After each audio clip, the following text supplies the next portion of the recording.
everyone, my name is Biwan Churchwell. I'm the International Student Admission and Recruitment Specialist here at CSUSB. Today, I wanted to introduce you our wonderful university, Cal State San Bernardino. I have a presentation here to introduce you our university.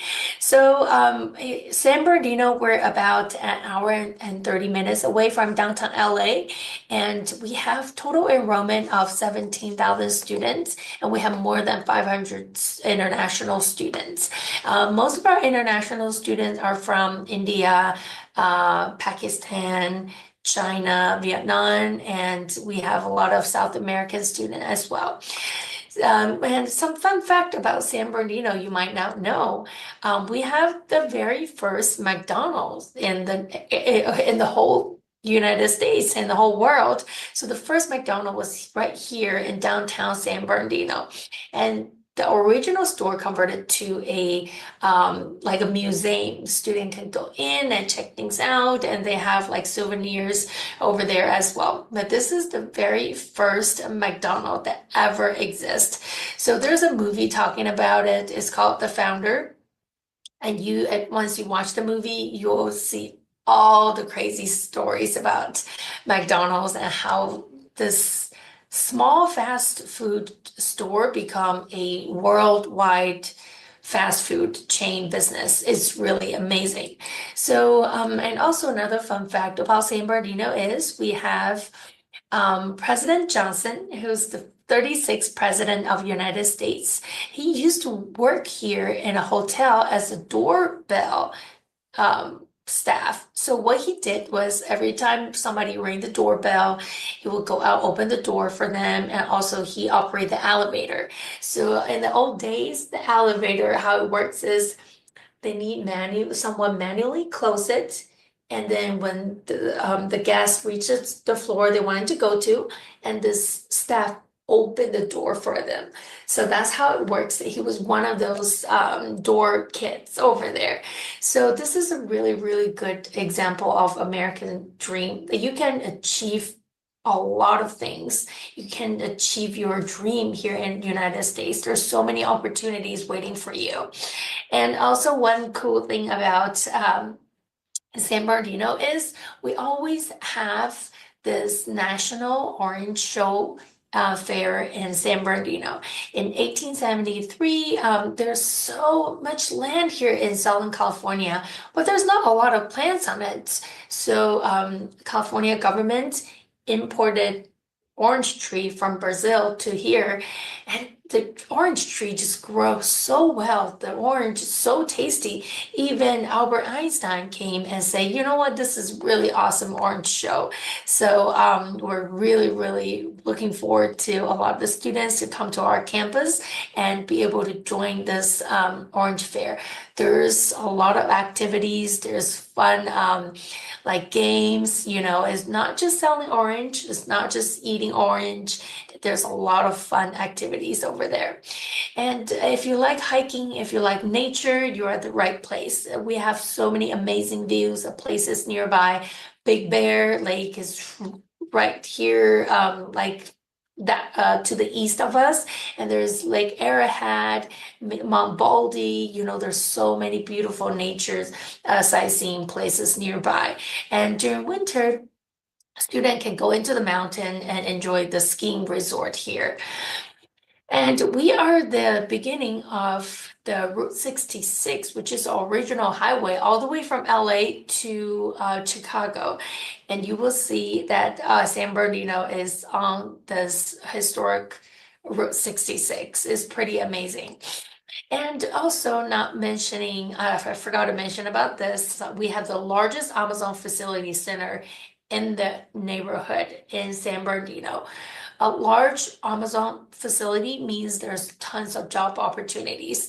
Once your student get on campus, once they start, thinking, oh, you know what, I need to do some internship, I need to find a part-time job, or once they have opportunity to work during summer break, this is a good place to check out the internship opportunity. And make sure you talk to our career center staff to get it going. Otherwise, you might miss a lot of good information. So this is fun fact about San Bernardino and our campus. Looking forward to see your student get on our campus.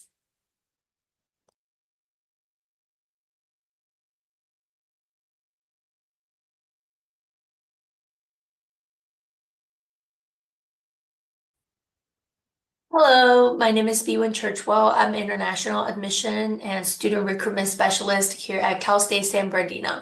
Today, I wanted to talk about some really popular major here on campus that you might not know. Everybody know we have good business program, we have really good kinesiology program, and we have really good nursing program. But unfortunately, we do not open this opportunity to international students because we have so many domestic student applications. We don't want international students to waste their application fees on this, so that's why we didn't open it to international students, but we have some really good program I wanted to talk to you about today. So let's get it started. Here, I wanted to talk about some graduate program with you. Everyone knows a lot of students apply to our computer science program, computer technology and information technology and cybersecurity. Those are our fabulous program. But today I wanted to mention some programs that you might not ever thought about it, but it's really good program. So there's 3 programs I wanted to talk to you about: public health, health services administration, nutritional science, and dietaries. So these are really important program that is really impact our life after COVID. So let's see the first program, which is public health. Public health is really important after COVID. A lot of the departments, a lot of the companies, government have been started to have public health departments. And if you look into the career after graduate from public health program, there's a lot of positions for students, and especially international students. All international students are pretty much bilingual, right? So you speak English and you speak your native language. And this gives our students a really good opportunity to find a job here. I always ask students, do you want to stay in America to, do some internship here and there and return to country, or you wanted to go back to your home country right away? Most of the students will say, you know what, I wanted to find some job opportunities here. So this is a really good opportunity for our students, since our students bilingual.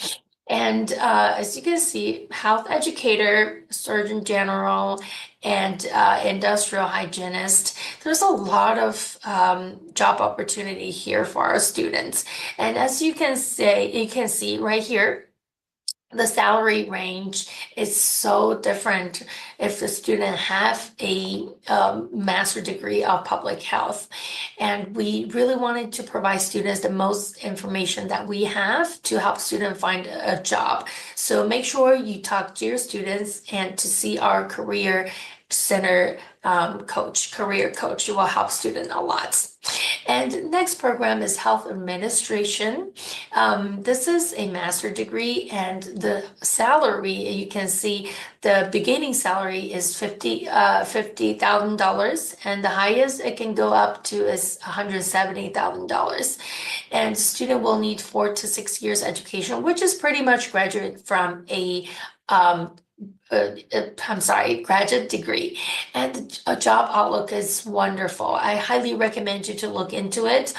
Again, these health related program after COVID is really important.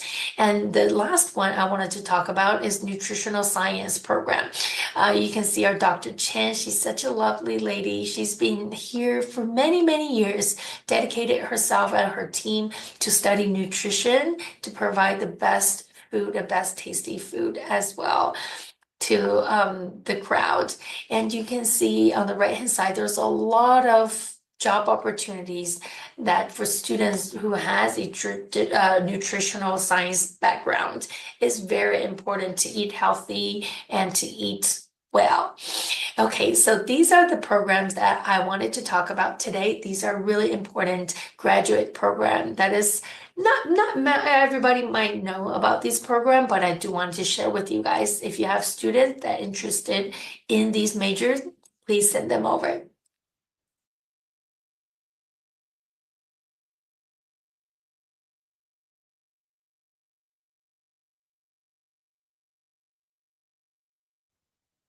Hi everyone, my name is Biwen Churchwell. I'm an international student recruitment and admission specialist here at Cal State San Bernardino. Today I wanted to talk about two really popular programs for graduate studies here at CSUSB. So first I wanted to talk about is Master of Science in Information System and Technologies. I'm gonna go ahead and share my screen so you can see the program information. Here we go. So MSIST is very popular. We receive a lot of application every term for this major. So the degree is, if you are in this program, you will be able to complete 36 units, and these are all the classes you're gonna take. So make sure you check our website, csusb.edu, and then look for graduate study and then MSIST.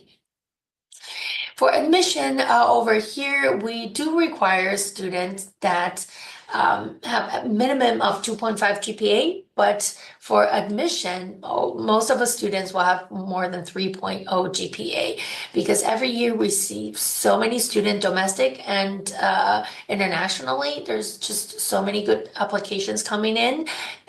You want your application to be competitive. You probably want out more than 3.0 GPA here. So that is the GPA requirement. And we also require a bachelor degree. It cannot be vocational college. It cannot be associate degrees. It has to be a bachelor program, the accredited institution to apply. And also we might be able to waive GRE or GMAT as you can see here is the GRE and GMAT requirements. So if you have really good GRE or GMAT score, then with a lower GPA, we might be able to take the application. But again, it will be depends on graduate studies when they get together and review the application, when they will pick the top applicants. So make sure you have everything ready and send it in all together. If you have any question, talk to Apply Board Counselor to get more information.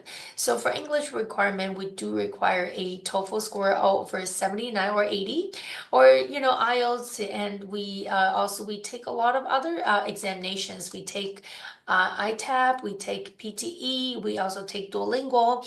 Check out our website, International Admissions Steps to apply. You will see all the English requirements that we take. And also here, we do need a statement. Make sure to submit a 200 to 250 words statement. Without statement and recommendation letter, we cannot send your application in for graduate study to review. Make sure you check out the website and get all the information ready, and to package everything, send it through the portal. Okay, so this is MSIST. Another super popular major here is computer science and engineering. And computer science is the most popular one. So if you wanted to apply to computer science program, I highly recommend you to talk to either Apply Board Counselor or your own contact about applying. It is the most popular graduate study program here at Cal State San Bernardino. Again, it's the same requirements. We require student at least have 2.5 GPA to send over to review. And for student that does not have more than 3.0 GPAs, mostly likely will be admitted. And also a recommendation letter and your personal statement, highly recommended, and a lot of things You can check it out on our website. If you don't know, and if you have any questions, or you're just questioning about, oh, should I submit this? Should I submit that? Make sure to talk to Apply Board counselor, and they will be able to help you.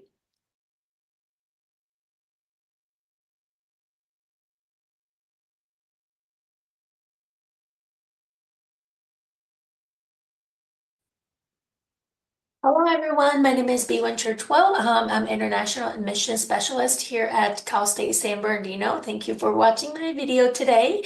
I wanted to go over two things with you in this video. First thing will be undergraduate admission requirement. The other one will be graduate admission requirements. So first thing, let's check out the English requirement, because we have a lot of students asking, hey, what is your English requirement? What kind of testing you guys take?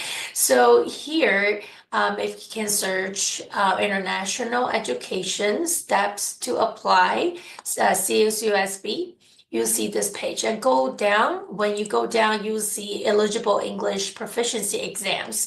So click this drop down menu, and you will see all the tests that we take.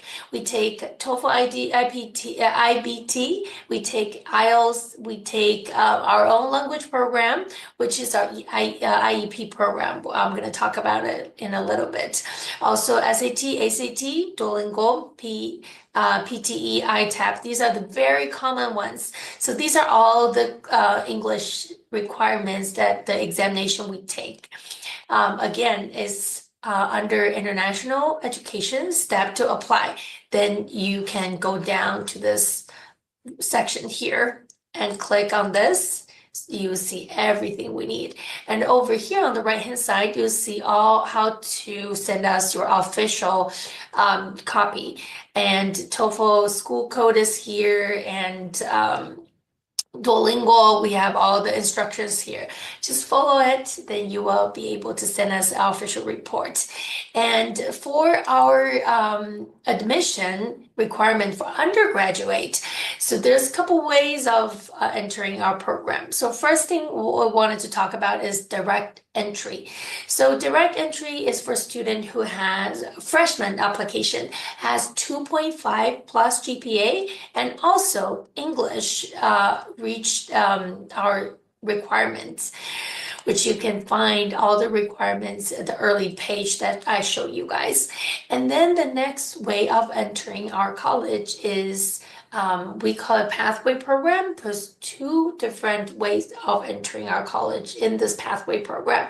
So first thing, we do have a pathway, academic pathway program. Let's say the student English is good enough, but the GPA is only 2.0 and up, then we can take this portion of student into our academic pathway program. And for the other group of students that reach 2.5 GPA, but somehow their English haven't reached the level that we required, then these group of students can start our IEP program. So this is undergraduate freshman application. And also here you can see lower division transfer and upper division transfer. So the students that wanted to be apply as a transfer student, sometimes they might study 1 year in their home country, they wanted to transfer out.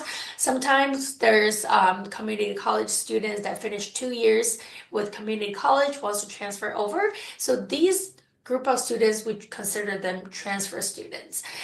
We have lower division and upper division. So if you have more than 60 credits, then you will land over here at upper division transfer category. If you have less than 60 credits, then you will be considered a lower division transfer.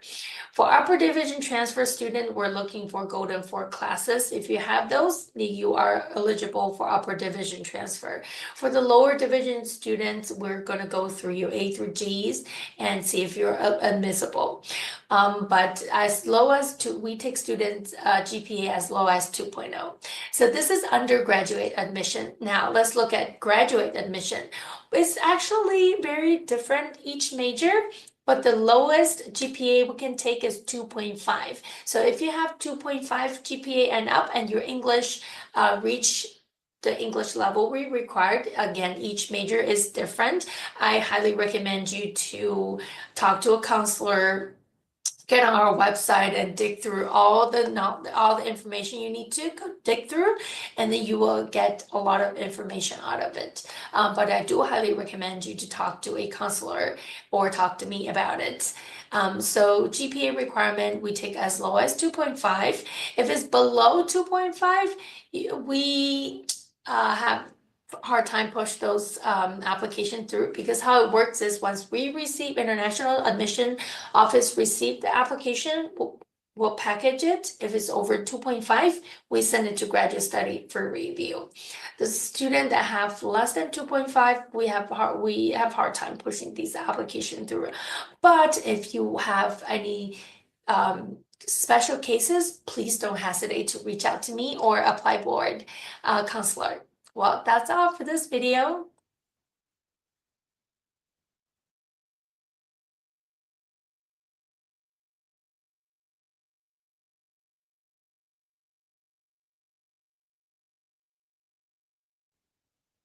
Hi everyone, my name is Liwen Churchwell. I'm the International Admission Specialist here at Cal State San Bernardino.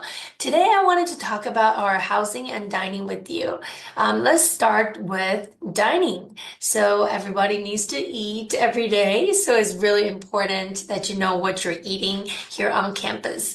So I highly recommend you to check on this website. It's called dineoncampus.com and /CSUSB. So on this website, you will find a lot of good information about what's opening and today's menu and a lot of good information. So there is a buffet on campus that you can purchase meal plan, and there's so many type of different food over there, and you can do that. You can also do Panda Express. You can also do the Habit Burger, and we have poke and we have bagels, and there's so many things to pick on campus. So just check out this website. Again, it is dineoncampus.com /CSUSB, and you can check out today's menu. Let's check out the bagels. So select a meals like everyday meal, then there's so many things you can pick on. Let's say we wanted to pick on deli sandwiches. So the item they have is turkey breast and ham, and also calculate the calorie for you. We all wanted to eat healthy, so it's very convenient. They put all the calorie here, and you can check out what's opening. So there's Pan Express opening, all these places are opening, and there's also 5 close location that is opening later today, so you can also check it out. Again, this website is dineoncampus.com /CSUSB. And now let's go to housing. Housing is very important that you're gonna stay on campus. If you want to stay on campus, that's a great option. If you're a graduate student, you're like, I wanted to stay in my own apartment, that is fine as well. But this is what we have on campus.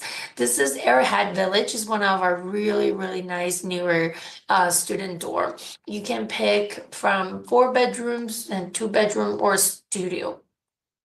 If you go to csusb.edu/housing, you'll be able to click on Arrowhead Village to check on the layouts. And also there's a tour over here, Arrowhead Village Living Room. You can check it out. It's on YouTube. And also there's another one. It's called Coyote Village. It's also another newer one. It's so beautiful. I'm so jealous every time I walk by that building, seeing all the students enjoying their wonderful new student apartment. So we have living room layouts. There's like 2 bedrooms, and most of our students are picking this layout is because they wanted to share, and also is very affordable. And there's living room tours and bedroom tours. You can find here on csusb.edu/housing or village, and choose Coyote Village. And there's shared laundry, there's shared kitchen, and a lot of game rooms. This is so cool.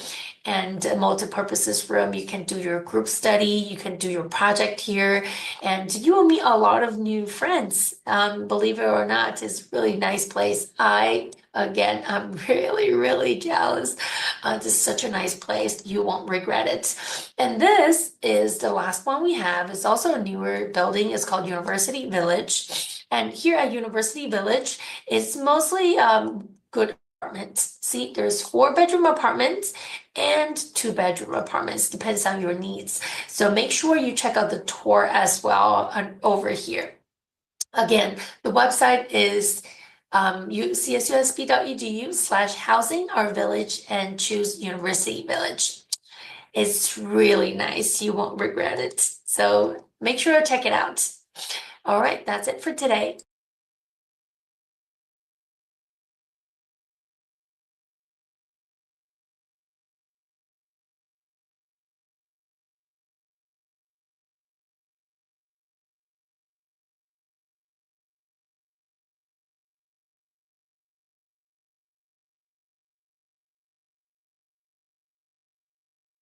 Student admission as recruitment specialist here at CSUSB. Today, I wanted to introduce you our wonderful university, Cal State San Bernardino.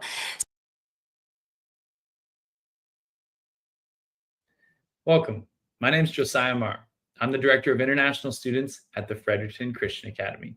Today, I'm excited to share with you some different videos about my school to share the unique things that we do to take great care of your students. This is our outline for the future videos in this series. We're going to get into the location where FCA is located, our vision and philosophy, the different programs we offer to offer great Canadian experiences to our students, our unique homestay program, our ESL camps, and our tuition information. Thanks so much for joining me, and I'm excited to spend this time with you.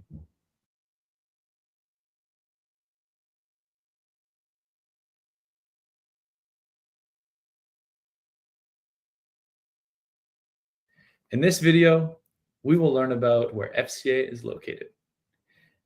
FCA is located in the beautiful province of New Brunswick. It's in eastern Canada in a region called the Atlantic Provinces, and it's highlighted here on your screen in red. Our school is located in the capital of New Brunswick, the cultural, educational capital of the province, and in the city of Fredericton. It's a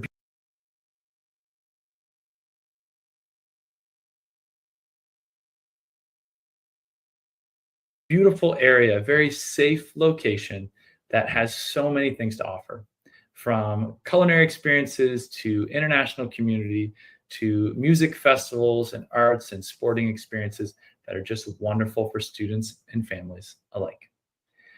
One of my favorite things about Fredericton is the over 100 kilometers of paved walking and biking trails where I like to get out with my family on walks and run and enjoy. Such a great place to live. I'll see you in the next video.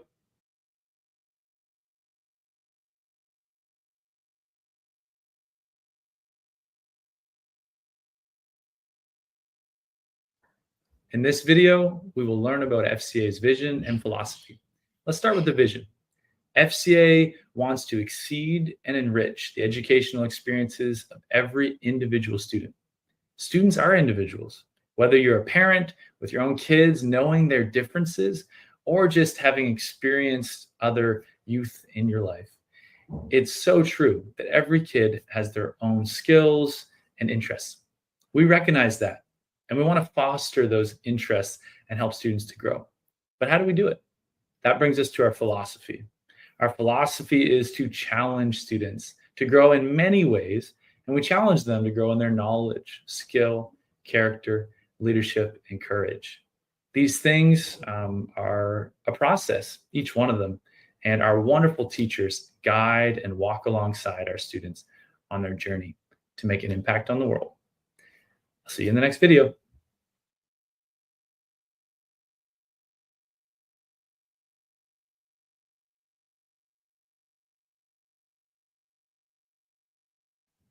In this video, we're going to learn about FCA's elementary school. Our elementary school is our youngest division at FCA. We have all the way from 4-year-old junior kindergarten to grade 12 at our school. And the elementary school is a great one to highlight first.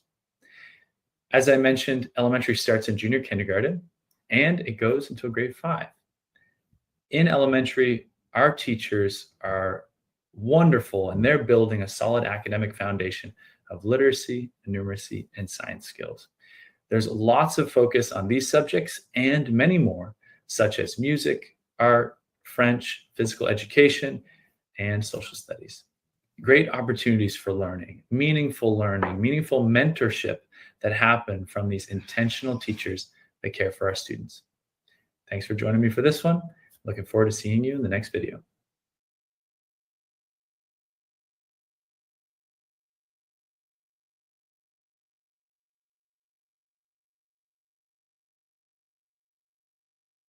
In this video, we're going to learn about FCA's middle and high school.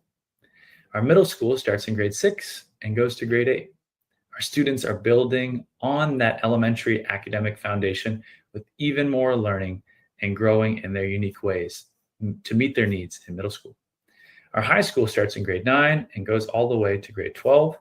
And our students have an awesome opportunity currently where we have just grown into a second campus that's just for high school students. These students are now able to grow even more, able to get even more focused mentorship and preparation for their university studies. For both middle and high school, they have 2 semesters per academic year and 5 courses per semester. Students are covering courses like English, math, science, modern history, fine arts, physical education, and so much more. Students have increased choice in their courses as they go up through high school, and some really unique courses offered in grade 11 and 12, such as law, business, leadership, and cooperative education. And also important to mention that our school achieves at a high academic level. Compared to the public education systems around us, FCA students are achieving significantly higher in math, science, and English. That's something we're proud of. Thanks so much for joining me for this video. I'll see you in the next one.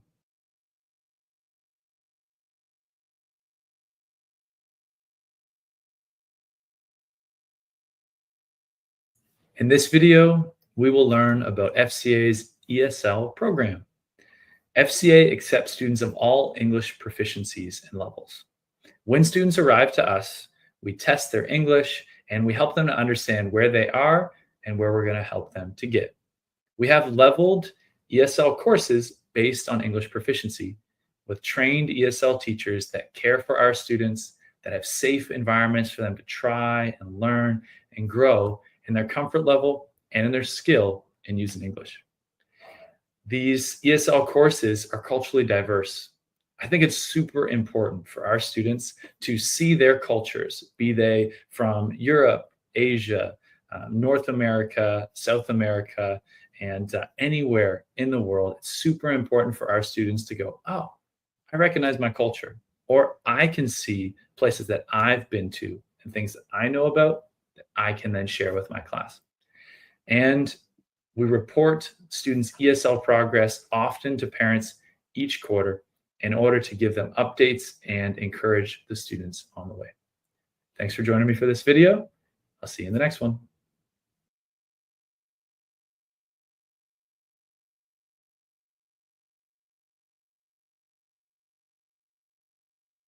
In this video, we're going to learn about university pathways at FCA.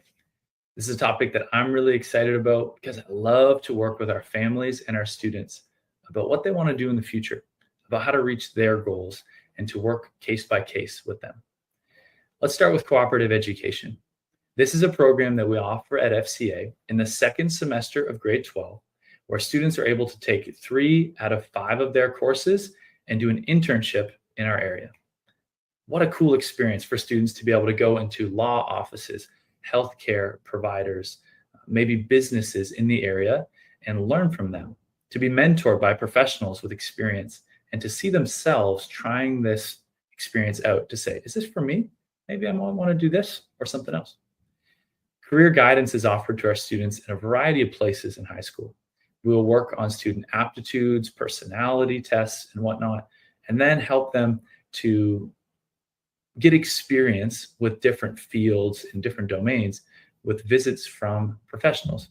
For example, in leadership and business class in grade 12, we have professionals visiting from the tech industry, from universities, from other schools, from university students themselves, to be able to share about the different things they're working on or that they're learning in order to share their experience with our students.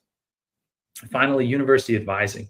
It is such a joy for me to meet one-on-one with students, to help them to cast vision, to say, this is where I want to go in the future.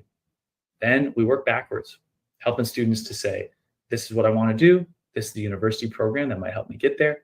And then this is my academic goal for this semester to make that happen. It's a real joy to walk through the application process with students, both in groups and one-on-one, where we are learning about universities, understanding what university might be like, and going through special tips and tricks for how to help their applications to be successful. We also enjoy university campus visits, both in Fredericton and in other cities, where students can see universities for themselves. They can go to some lectures, or they can experience what the meal hall and dormitories are like. And they can say, is this for me? Is this my new home? It's a really exciting time and exciting process that I'm really thankful for. Each time we get to journey with these students is a true joy for us.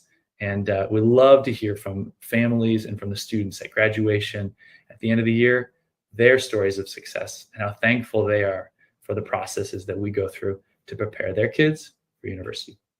Thanks for joining me for this video, and I'll see you in the next one.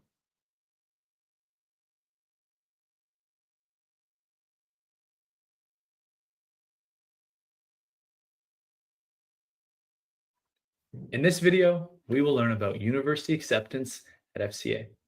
Close to 100% of our graduates go on to their top choice universities. It's all about the student. If the student and the family, they want to go to a certain university in North America, awesome. We're there for it. If they would like to go to a university internationally, awesome. We will help to encourage and support them in that process.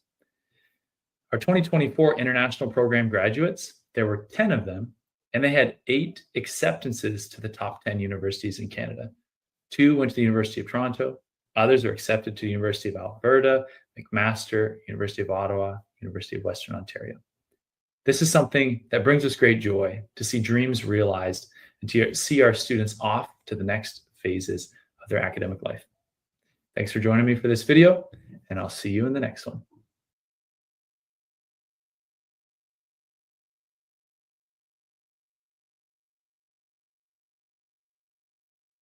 In this video, we're going to learn about how FCA is an official training and testing center. FCA offers all of these tests that you see here, from AP to TOEFL to IELTS to SAT. We have AP courses available online. Students can do their AP tests in our building. These TOEFL, IELTS, and SAT tests can all be done here on campus, depending on the organizations that run these tests' availability. There are some times when we have to travel to do, for example, the IELTS test, but I will transport students personally, accompany them for the day, and we make it our own adventure, which is a lot of fun.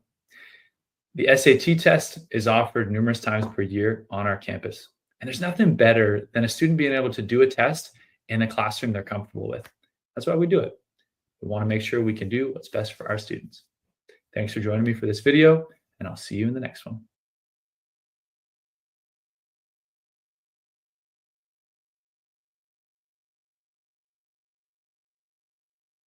In this video, we will learn about co-curriculars at FCA. We offer so many different opportunities for our students to flourish as individuals with their individual skill sets. All of these activities are offered under the banner of the Fredericton Christian Academy. Let's start with athletics.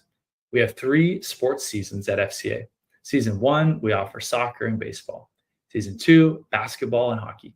Season 3, we get into volleyball and badminton. Skiing is mixed in there when the snow permits at a local ski mountain as well. So many fun opportunities, such as music and drama, where our students can do plays and musicals. Middle school and high school last year each did their own musical that was from a different Disney movie. Really fun. The whole community comes out to support, and it's a neat experience. We have creative arts opportunities. For example, photography club and our new yearbook club that's being started in our high school. Other school clubs include VEX Robotics, which is an internationally run robotics program that's done by MIT, the university in America, where students can increase their engineering and computer science and collaboration skills with their teammates. I have a whole bunch more I want to tell you about our co-curriculars at FCA, but how about I let some pictures do the talking? Here are some photos of our students enjoying their different co-curriculars. From our sports teams pictured here to our awesome varsity sports gym in our new high school facility.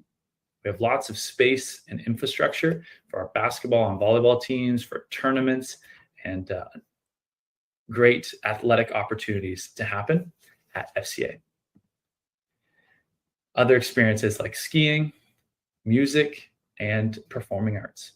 So much fun with the FCA community, and it's a great joy to get out and see our teachers and our leaders out supporting our students. I think that's all for now. Thanks so much for joining me for this video, and I'll see you in the next one.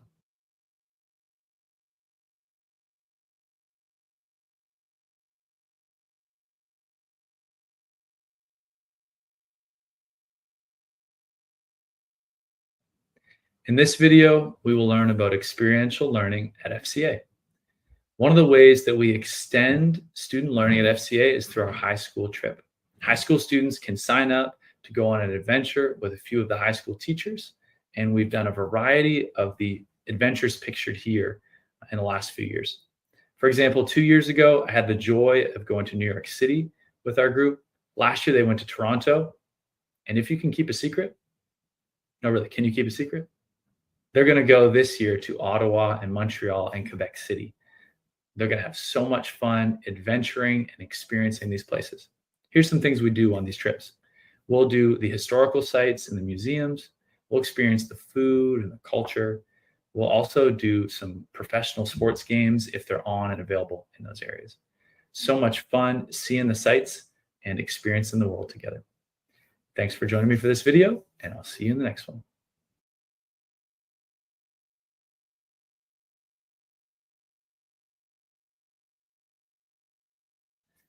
In this video, we will learn about FCA's Homestay program. Our Homestay program is a special part of the FCA International Student Experience. We have homestays that we select, people that we know that are our homestay parents. It's not like other schools that might have a company they hire to do their homestays. Nope, we choose them ourselves. They're our staff families, our student families, our FCA families, and our community members. We vet these homestays to make sure they're safe and suitable for our international students. Our focus with them is to encourage the homestays to be a Canadian family for our international students. They provide 3 meals per day. They provide transportation to and from school and so much family fun throughout the holidays and different adventures during the year. They're located close to the school. As I mentioned before, Fredericton is a city of about 60,000 people, so it's not that big. You can drive from one end to the other in 10 minutes. That helps our families to be nice and closely located to our school. Also, these homestays are safe families that we trust, families that will take great care of your students, families that will help them to develop their English skills and to grow in their unique personalities. That's all for now. Thanks for joining me, and I'll see you in the next video.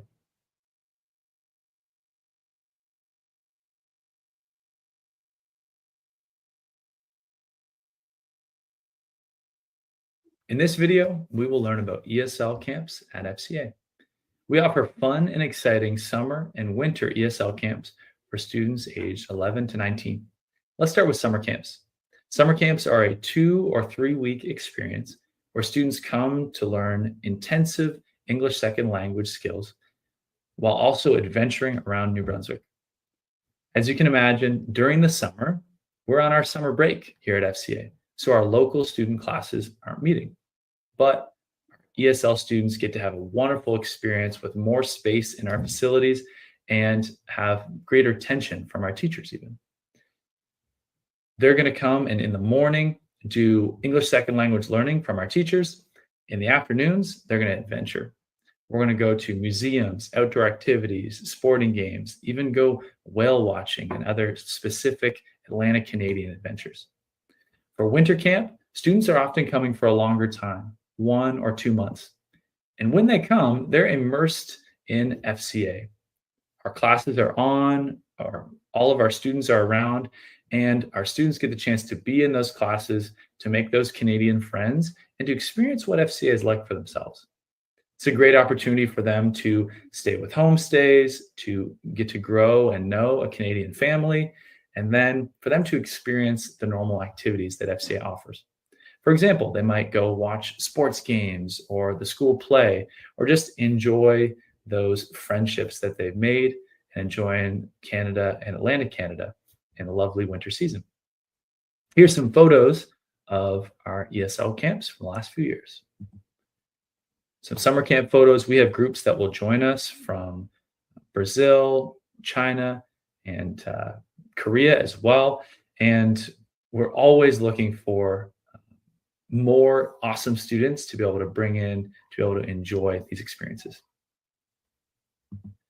Our winter camp, during winter camp, we'll offer many activities. Some of the photos here are from different programs and things that we'll offer at FCA. Cultural experiences like our Lunar New Year Festival, our Christmas party, and even enjoying hockey at the University of New Brunswick Hockey Arena. Lots of fun at FCA for our ESL camps. Thanks for listening to this video, and I'll see you in the next one.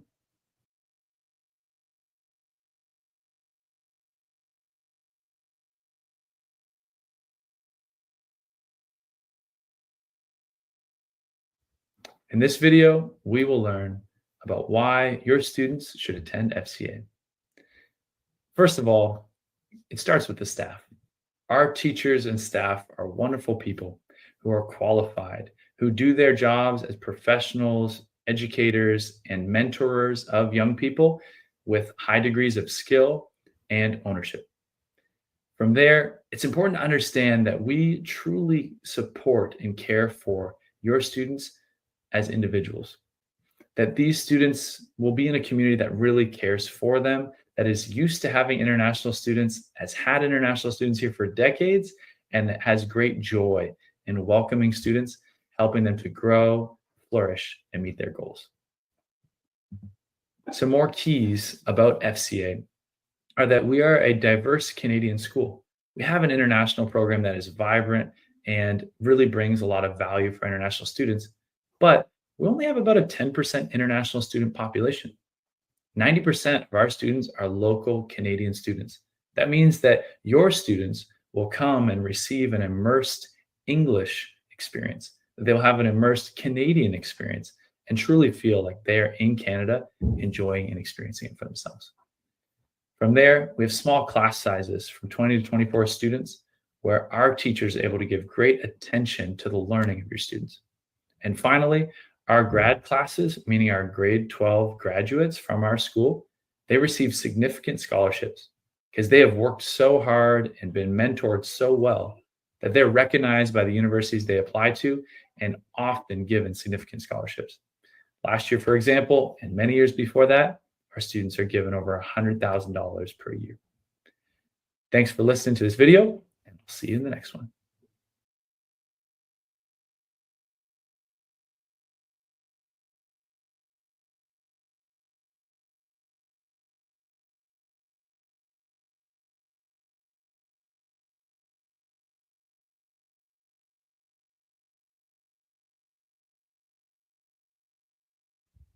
In this video, we will learn about tuition and fees at FCA. As you can see from the table on your screen, we have the tuition and fees listed for the 24-25 school year and next year's 2025-26 school year. You'll see that the elementary tuition is slightly less than the secondary school tuitions, and the homestay program is also listed. The homestay is listed there at $10,000 for the year, and that can be broken down into $1,000 per month.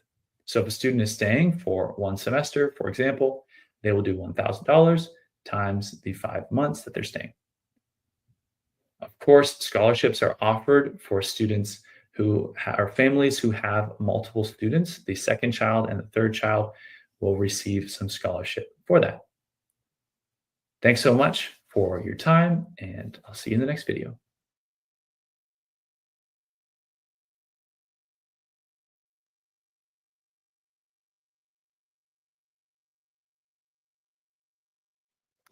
Thank you so much for joining me for this series of videos about my school, the Fredericton Christian Academy. I've been your host, Josiah Marr, Director of International Students. I want to share a few summary points with you about what makes FCA so special. Number one, we have a caring community where we take care of these international students and we know them well. Number two, we provide excellent Canadian experiences where students have so many adventures and opportunities throughout the year. And number three, we send students to the top universities in Canada and around the world.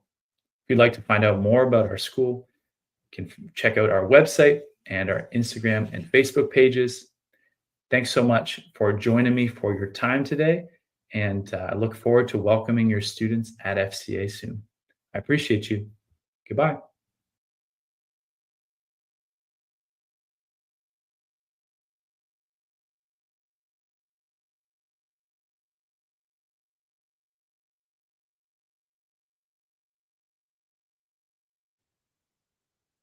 Hello, everyone. My name is Jorge Calderon. People call me George. I am the Director for International Student Enrollment in the Office of Admissions at Iowa State University. In my role, I oversee all things related to the enrollment of international undergraduate students for Iowa State University. We're going to start with a quick overview of who we are at Iowa State, where we are, and details like that. The first thing is that we have just over 30,000 students. We call ourselves the Cyclones. That's the name of our sports teams. Over 2,718 international students, and actually the most up-to-date number is over 2,800 international students. The students are coming from 117 different countries here to Iowa State University. We're located in a region that's called the Midwest. The city is called Ames. Ames is a college town. If you want to get a picture of what a college town is, it means that the city is kind of surrounding the university and it's built around the university. The campus is big, 750 hectares, and it's a great place to be for students. It's probably one of the top reasons why we're considered to be a safe campus, because we are in a college town. We're going to watch a video now of what the university looks like.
All right. Let's review some of our most recent rankings. These rankings are actually from 2024, so they might not be the most up to date, but it'll give you a general sense of where we stand in terms of rankings. Some of our highest ranked programs are agriculture engineering, biosystems engineering, agriculture and forestry. Several of our business programs are here, like entrepreneurship and supply chain management. Most of our engineering programs are top 50. Many of our design programs are top 25 in the US, and a lot of science programs also in the top 100. These are our 2024 global rankings. You'll see a lot of sciences, engineering, and business programs here, some humanities as well.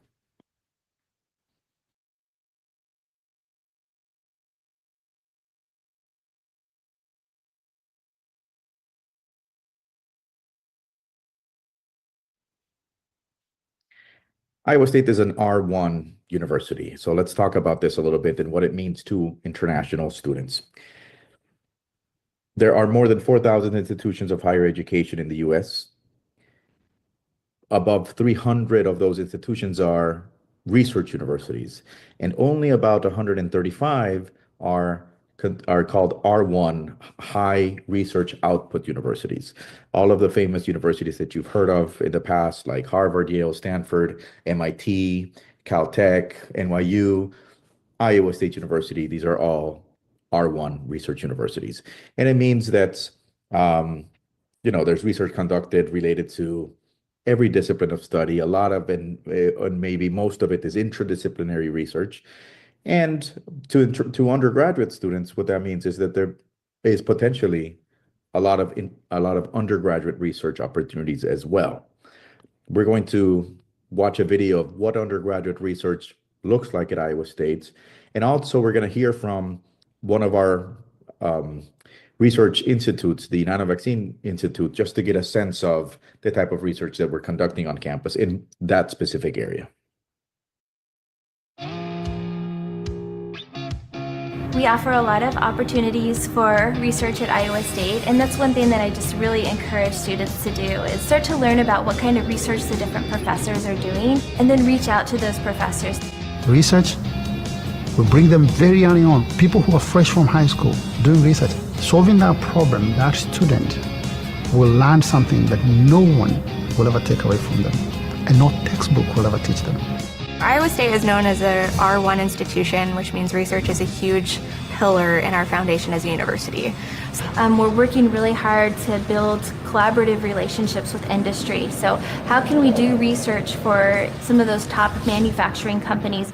There are opportunities to take research credits, and that can give you some more of that hands-on experience and really gives you the opportunity to take the concepts from the classroom and see how it can be applied in the research environment. So students who get research either during the semester or over the summer can use that on their resumes when they go and talk to employers. So even though it's technically on campus, even though you're working with faculty, it's absolutely setting you up to go into industry within a certain career, or into graduate school if you'd like to go in that direction. It's definitely an exciting field. I mean, you're always innovating and trying new things and doing something that will hopefully make the world a better place.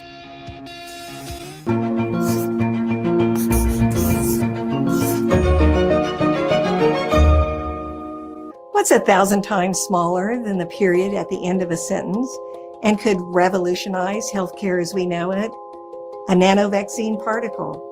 Our Nanovaccine Institute researchers are working to supersize the potential of this tiny disease fighter. What are the challenges of current vaccines?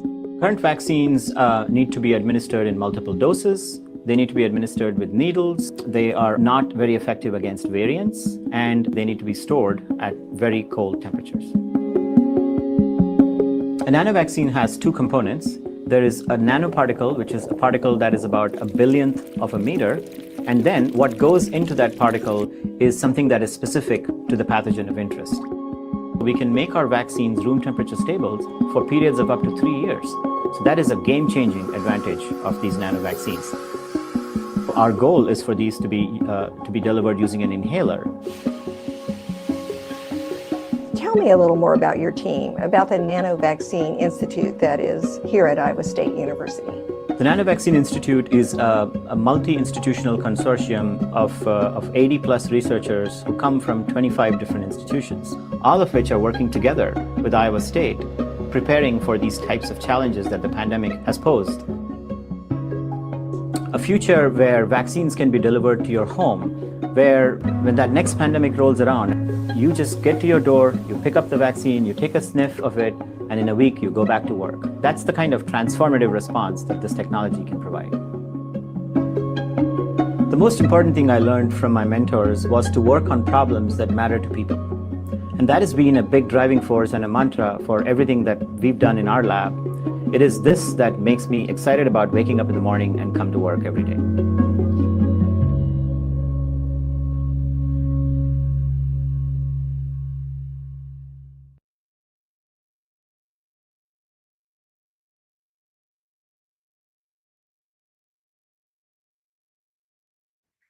I want to talk about experiential learning a little bit because it's one of the things that sets us apart from many other universities.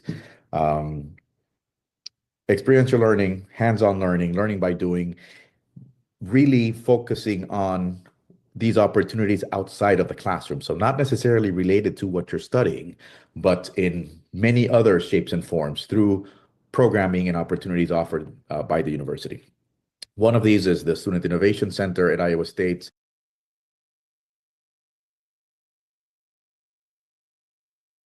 There's only a handful of centers like this in the US.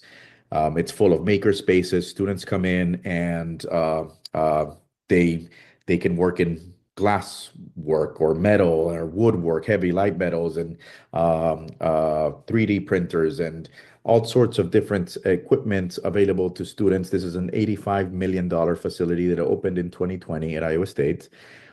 And it's available for free. So students come from all sorts of majors to utilize the space, work on projects for class, work on projects for their own projects, maybe for their own businesses, and prototyping different types of things. We're going to watch a short video of what the Student Innovation Center is like and about. And this video is also going to highlight some of our other favorite hands-on or experiential learning opportunities on campus. Keep in mind, these are not the only ones, right? In fact, two of the programs listed here, SciBiz Lab and SciStarters, are part of our Center for Entrepreneurship. And the Center for Entrepreneurship has more than 10 different programs. We're only highlighting two of them today. And the M2I is the Make to Innovate. This is a program for aerospace engineering where private organizations like Boeing or like NASA work with students on projects to develop interesting things and work very closely with our students on these projects. So let's just take a look at overall what this experiential learning looks like. Innovate at Iowa State for me is students coming up, whether it's a solo project or it's a group one, just coming together, making something new and representing Iowa State in their own personal way. The Student Innovation Center is basically an area, a building where you can come up with your own ideas.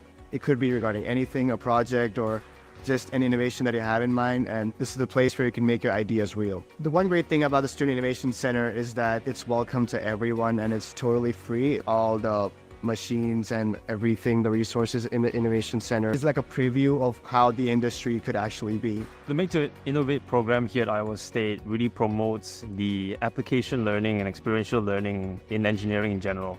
I am a huge space nerd, so being able to be involved in something that is actually going to space and working so closely with NASA and NanoRacks has really made me excited to go out into industry. I'm part of the Boeing Experimental Flight program. I got the opportunity to become a team lead for the development team and lead towards a program that was closely tied with research with Boeing and NASA to work on a truss-braced wing aircraft that may one day, change the commercial flight. It's perspectives from all around the world. And I believe that's something that Iowa State's done really well with the Make to Innovate program here. Iowa State promotes a lot of hands-on learning, and I believe not many schools out there have such a program that you're so in depth with hands-on learning. SciStarters is an 11-week program brought to you by the Papa John's Center. It has to be an idea or preferably an existing business. They give us undiluted funding throughout the 11 weeks to help support us and the business. My business is called Perfect Plantista. We create innovative houseplant care products for happier, healthier houseplants. We started selling our houseplant insecticide now 2.5 years later. We sell the concentrate alongside that. We've done $250,000 in sales, which is like a crazy milestone. Being in a cohort of other entrepreneurs is super beneficial. I'm a competitive person, so seeing other people work super hard makes me work super hard. I doubled the size of my business throughout SciStarters just because I was working with other people who were super motivated and driven. You can actually do it. Like, it's not just a crazy idea in your head, you can do it. Like, you can make hundreds of millions of dollars just like by starting something. SciBiz Lab is a student-run consulting firm here. So if you just want to get into like consulting experience working with different companies early, SciBiz Lab is the place for you. They do a really good job of pairing the project that you're on with the major to make sure that you're getting the most experience possible. I think one of the companies we had worked with had seen almost like a 60% growth in margins after a SciBiz Lab project or something. So I know we've had a lot of tremendous success, really student focused. They're there to gain the clients and the students take it from there and run with it. Iowa State's all about innovation and entrepreneurship through and through. And if you show that, you will get a lot of help and a lot of support. When you walk up here, it's just a room with the energy that students are up here just making a difference. If you're looking at going to Iowa State for entrepreneurship and innovation, just do it. It changed my life for the better. I don't think I would be anywhere close to where I am without Iowa State.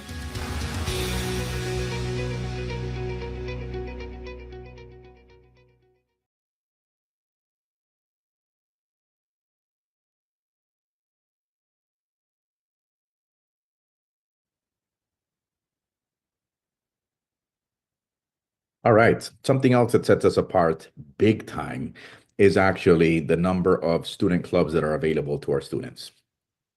A lot of times students think, well, what am I going to do in IU, right? College town, small city. It's not California. It's not New York. Am I going to be bored? Am I going to have enough things to do? In reality, that's the least of the problems that our students face. The problems that our students usually are facing is, what am I going to focus on this semester or this year, right? There's so many different things to get involved in and to do, like research, working on campus, clubs and organizations and sports, and so many other activities, pursuing 2 majors, pursuing multiple minors.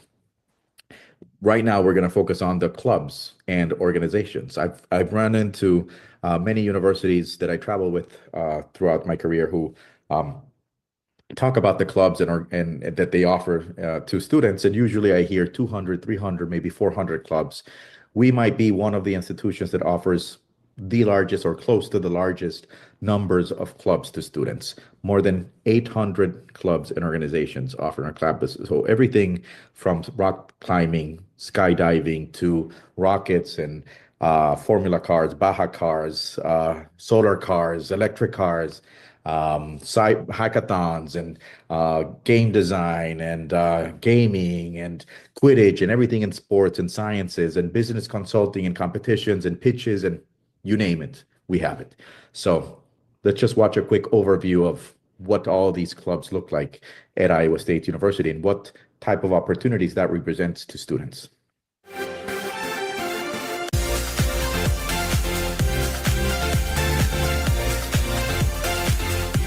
I was just looking for a place that had just a lot of different opportunities. The thing that sets Iowa State apart is the amount of opportunities that are available to students, especially in the realm of extracurricular activities. There's a lot of hands-on experience. A major way to get involved at Iowa State and to meet new friends is to get involved with student organizations and different clubs. I was a part of Biomedical Engineering Society this past year and a half, and it was just a great experience for me to kind of show off some of the robotics nerdiness that I had from high school. I'm on the club soccer team and I've liked it a lot.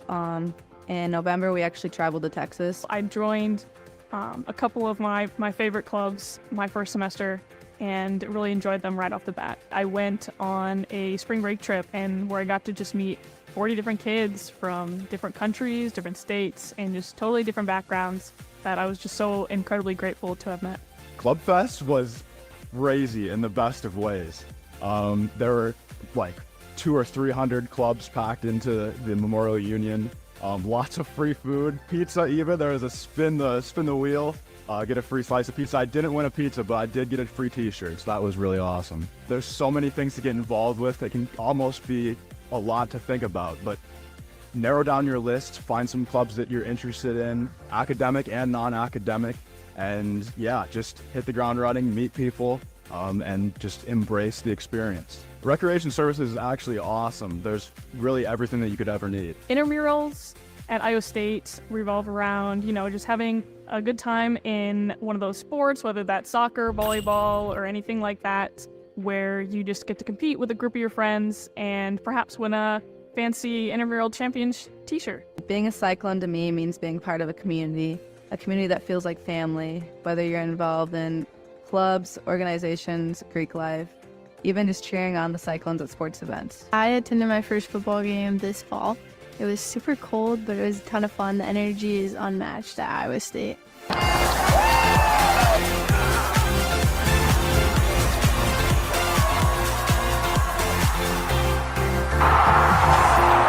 Tailgating at Iowa State is a whole experience. I had never been tailgating before this, and there's just so many people everywhere. It's kind of crazy, but it's so much fun. Favorite memory at Iowa State so far was definitely basketball versus Texas in Hilton Coliseum, experiencing that Hilton magic. It's the entire atmosphere. The fans are always hype.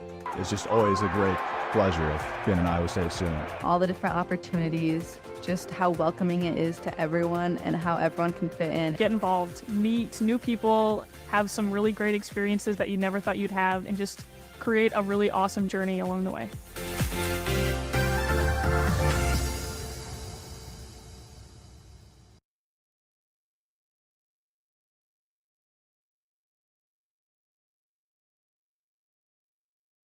Okay, we're going to switch gears a little bit and we're going to talk about careers at Iowa State.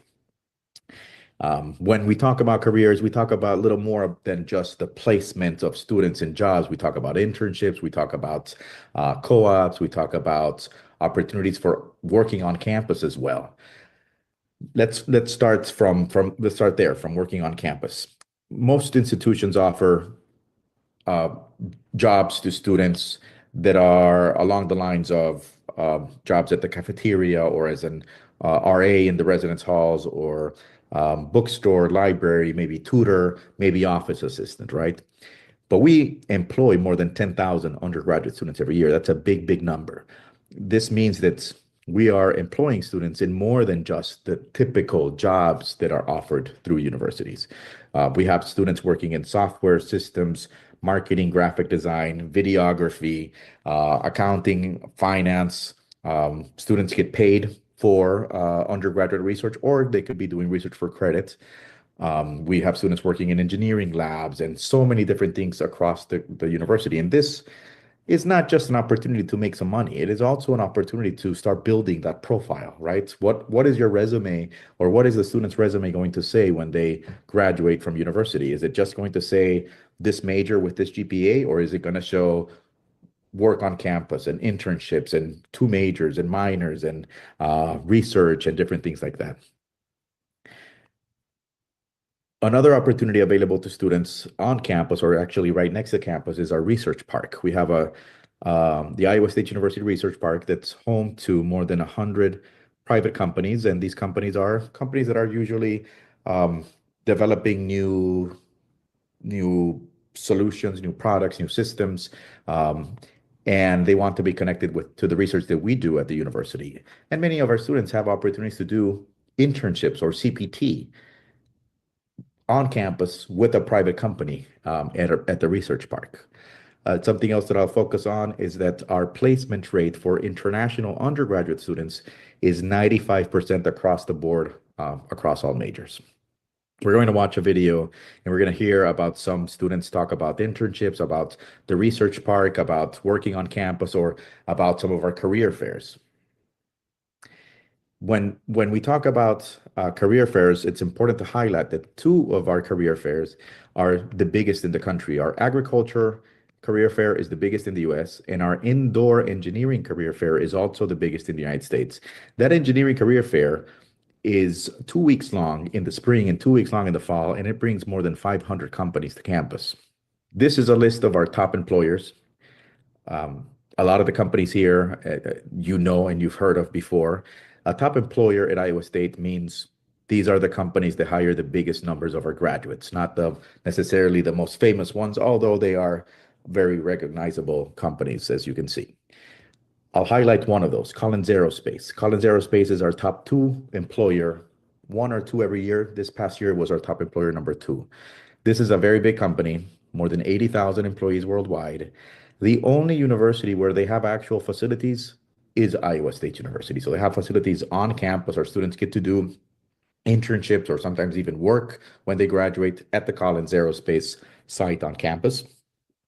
And at the same time that they are a top employer number 1 or 2 any given year for Iowa State, we are the top university number 1 for Collins Aerospace. This means that they hire more from Iowa State than from any other university in the US. It's a big deal. And they're not just hiring in aerospace. A company like this with 80,000 employees hires in everything from political science, believe it or not, to economics, to finance, mechanical, software, computer science, business, marketing, graphic design, you name it. They hire in almost every field.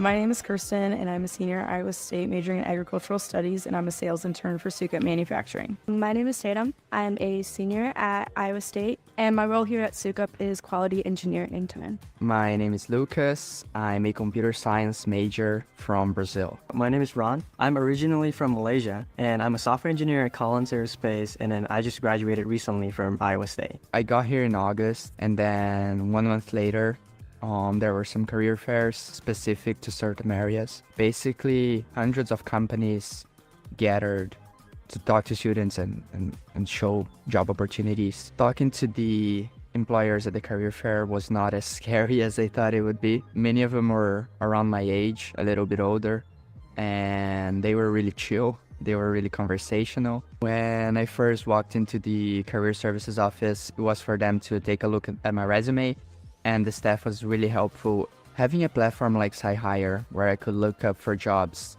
that were hiring Iowa State students in particular was really helpful. Iowa State also has a student job board for on-campus opportunities. Sukup manufactures grain bins and grain handling systems. It's just a way for producers to store grain and get the most out of their money from their crops. I started at Sukup last summer as a quality engineer intern, and I was designing gauges and writing standard operating procedures. My favorite part of working for Sukup is definitely the culture and the people around me. I have amazing bosses who are very flexible and understanding, and I think that caring sentiment carries across the research park.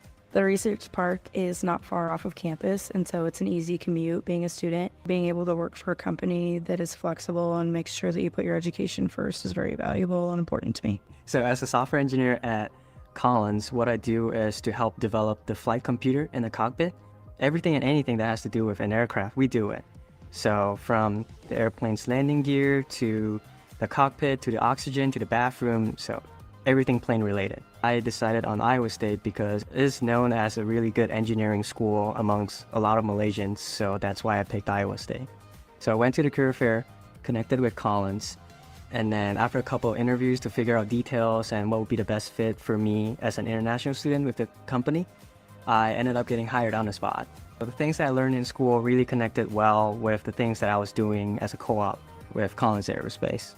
All of these involvements will help me build a perfect resume that'll help me get the opportunities that I want. All these companies are here looking for me, looking for my peers, because they know how great of an education ISU provides.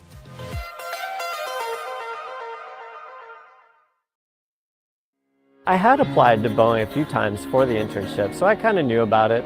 And I had some good friends who had interned at Boeing too.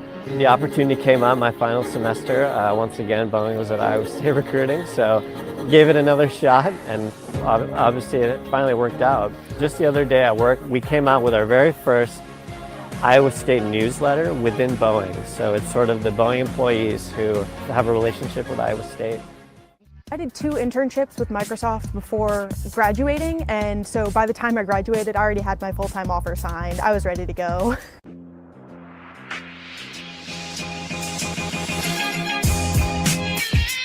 Our engineering career fairs happen every fall and spring and invite over 500 plus companies that come to campus, and they want to see and they want to hire Iowa State engineers. We have to do it over a 2-week period because of the number of companies that come. They come here because they know the quality of the students. Actually, the internship I got from Facebook was found at the career fair at Iowa State. I have been at every single career fair since my freshman year. I've had a lot of success. Most people I know get their internships, full-time jobs, co-ops from that career fair. It's one of the largest in the nation. It's a great opportunity, and it really helps you network and build your social skills.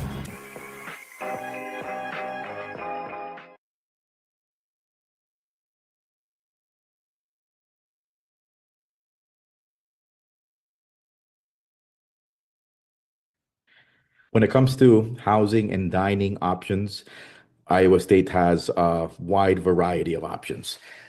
We have the traditional dorms where the students share a room and the bathroom is at the end of the hallway. We have suite style dorms where there's a bathroom connecting 2 rooms and 2 students in each room, so a total of 4 students for that bathroom. We have 2-bedroom apartments, 4-bedroom apartments. We have options for students with their own private room in an apartment or a shared room in an apartment. And we even have townhomes for, master's and PhD students that are coming with their families. More than 20 different dining center options across campus. I will show a video of what this looks like, but before I show you what living on campus looks like, I'll plug in a reminder. Housing or university housing is only guaranteed to students that submit a housing contract by May 1. After May 1, housing is not guaranteed for students. And in order for a student to submit a housing contract, they need to accept their offer of admission and pay the accept fee. So keep that in mind. If you've decided if Iowa State is a top choice for your students, then they should be accepting their offer before May 1 and then submitting a contract before May 1 so they can guarantee, so the university can guarantee housing for them. Let's take a look at what living on campus looks like.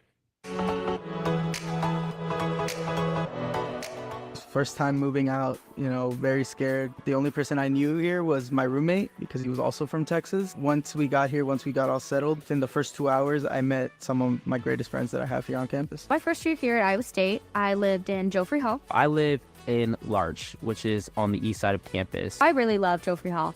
I think when people talk about the best residence hall on campus, they're obviously going to say their own. It just makes sense. It's where you lived your first year here at Iowa State. My favorite part about living in the residence halls, there's a lot of parts to this, but I'm going to choose the major one. It's definitely just the people you live with. I've never shared a room, though. That was a little daunting. But it's okay. We found the space, and we decorated really well. We had it all planned out. Our room was so good. That is kind of what makes the first college experience. It's that new community. It's finding your new people that you can live with now since you're away from home. Being a transfer student, I started off in an apartment, which sounds kind of scary. Being so close to campus in this apartment, I was able to walk everywhere, and all of my classes were within 5 minutes of each other. So yeah, very walkable campus made it really easy to walk. In a college, I was just looking for a place that felt homey, had really good food. Shout out Union Drive Marketplace. 100% the best dining center on campus is Union Drive Marketplace, and that is because they have poke bowls. And it's like sushi in a bowl, and I love sushi. So as a transfer student, I'm off campus, so I make a lot of meals on my own, but I do like to go out with friends and just pick something quick up from the dining centers. For me personally, the best dining center would be Seasons Marketplace, just because it's very reliable. If you know you want something, they will have it. You can never just have the same thing, because what I do is as soon as I walk in, I just do a lap to make sure I see everything they're having or all the options they're providing that night to make sure I don't miss out on anything. I would recommend using every single aspect of a dining plan because they're all great. I mean, Bookends Coffee has the best coffee on campus, and I will stand by that fact. It feels like a home away from home, family away from family. I was like, this is the first step to being an adult. I was like, this is what I have to do, and I can't wait to see what comes from it. You step on a campus, you know you're on campus, and you know you're home, you're in your community, and you can't erase that feeling because wherever you go, you just know you're literally home.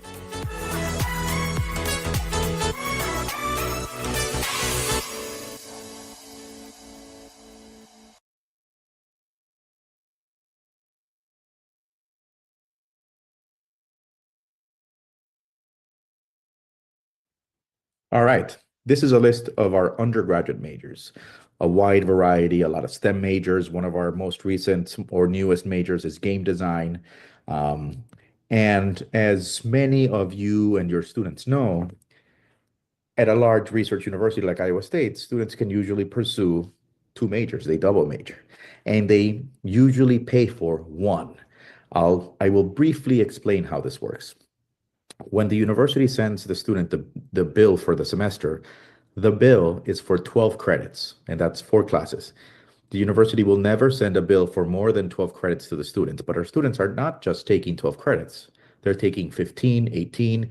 If they're in the honors program, they can take up to 21 credits, and that's how they make progress to pursuing a minor or a second major, because they're taking extra classes every semester without paying tuition for those extra classes.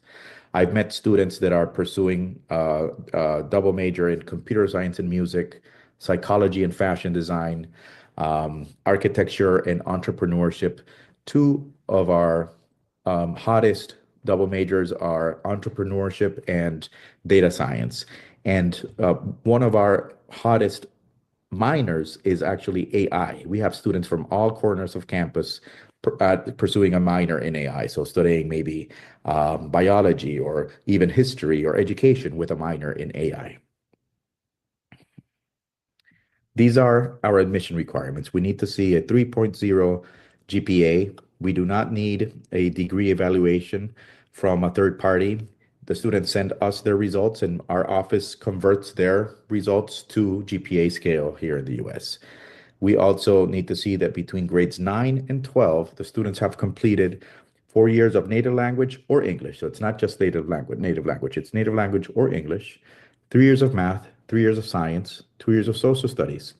We do not need SAT or ACT, but if the student is a good student, we highly recommend taking the SAT because it will increase their chances for scholarships. We have automatic scholarships for students with a good GPA and a good SAT. We do, of course, provide advance credit for students that have completed AP or they're bringing AAS levels and IB results as well. For English language proficiency, these are our requirements. And I'll highlight that this slide has an error. We require 105 in Duolingo, not 100. So keep that in mind. We need a 6.0 IELTS, 71 TOEFL, 48 PTE, or 105 Duolingo, any one of those. Students could also present their IB results or AP results or SAT results and qualify, meet the English proficiency requirement through one of those results without having to take IELTS, TOEFL, or Duolingo. For transfer students, the minimum transfer GPA requirement is 2.25.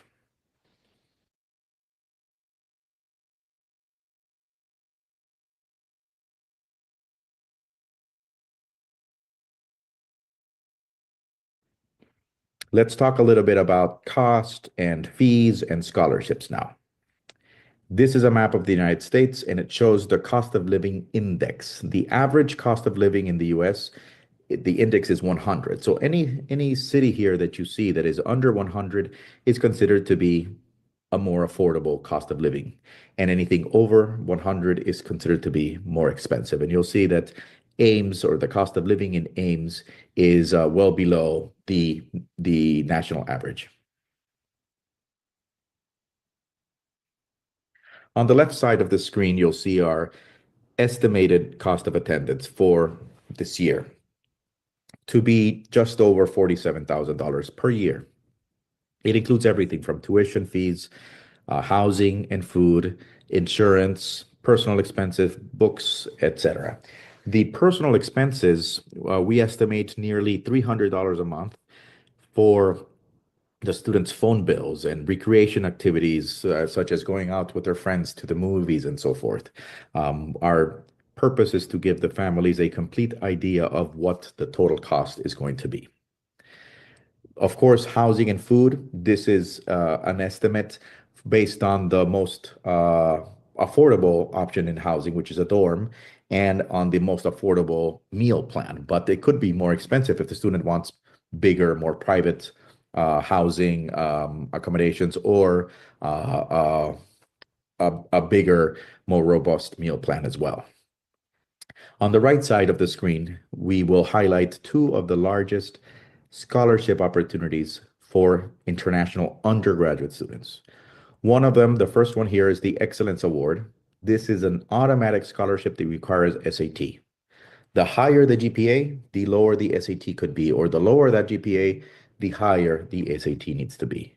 And we're going to take a look at the table. So this is the table for that scholarship. For example, let's look at a student with a 3.8 GPA on the left side of the screen. This student with 3.8 needs at least 1390 SAT. If they have that, they will qualify automatically for a $12,000 a year scholarship for up to 4 years.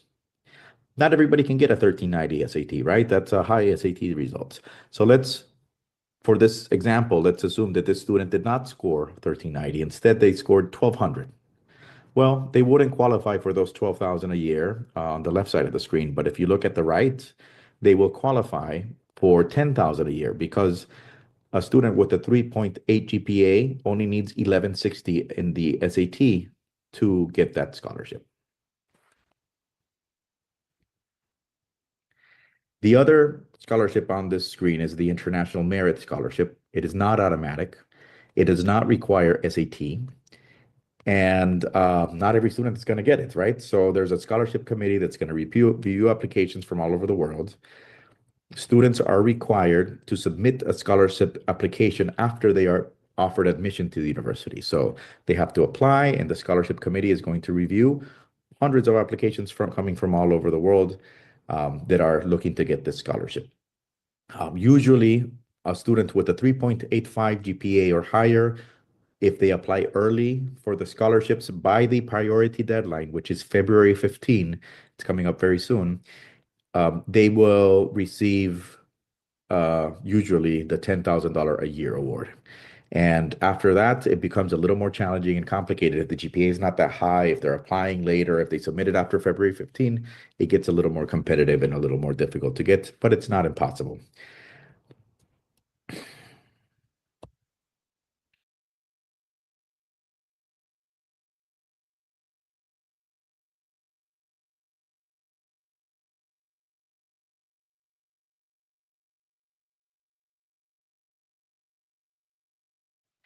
So I'll talk to you about a few extra things that I have here in mind. One of them is a series of international student receptions that we host around the world. This year, we will be hosting these events for admitted students in person in 18 countries, around 48 cities. And actually, we're probably going to add a few cities here in the next few weeks. We will be visiting. I'll be at many of these. Some of these will be with our with professors, with administrators from the colleges, with different staff from around the university. Sometimes we attend some of these here. These are events for admitted students. These are an opportunity for our students to meet other students that are also coming to campus before the time for travel.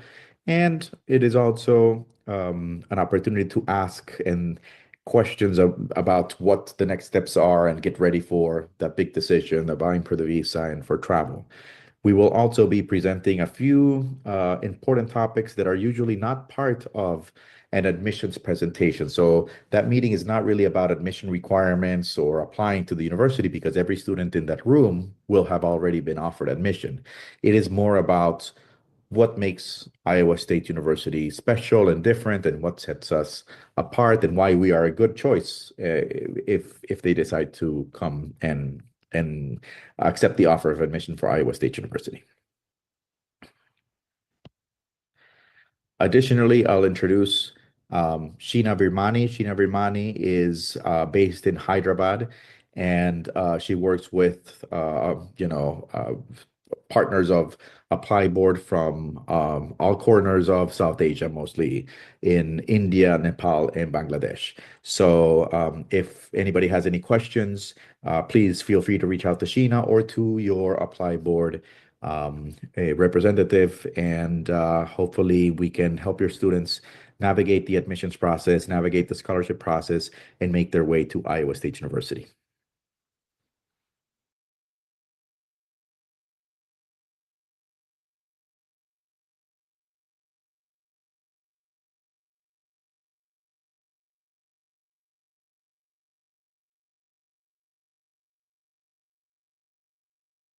Talk a little bit about graduate programs.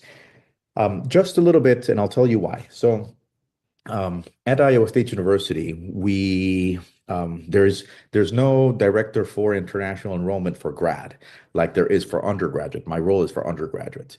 But we do have, as part of our agreement and with Apply Board, we do work with Apply Board for the recruitment and enrollment of international master students in 8 master's programs, not in all of our programs.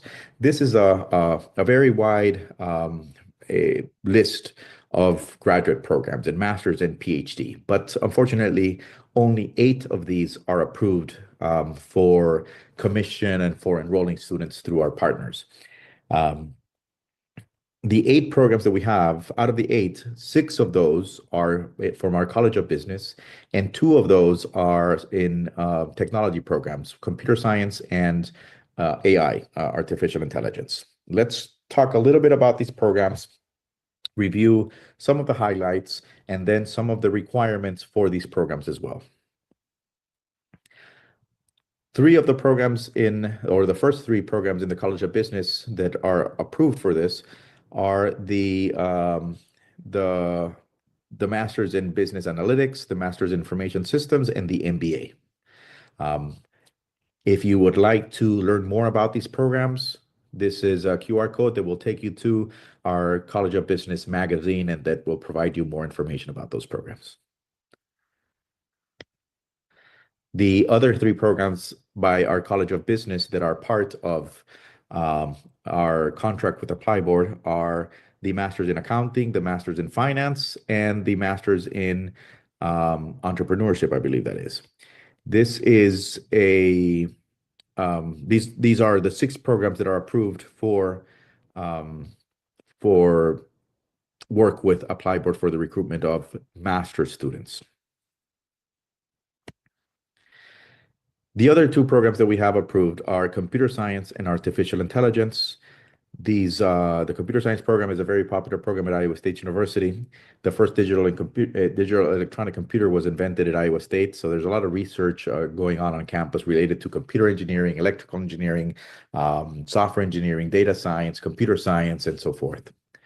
That QR code will take you to a publication that talks to you a little bit more about the Department of Computer Science. Here are our admission requirements and application deadlines for the programs that we've been discussing today. Let's see, 1, 2, 3, 4, 5, 6, 7, 8. That's right. So the first 6 listed here are from our College of Business. You'll see that the minimum GPA requirement is the same. You'll see that most of the business programs do not require work experience, but the MBA program does. Most of the programs of the business masters do not require GMAT or GRE, but the MBA requires GMAT. You'll also see that the computer science program and the artificial intelligence programs require GRE, but they do not require work experience. And the deadlines for fall application and for spring application are also listed here.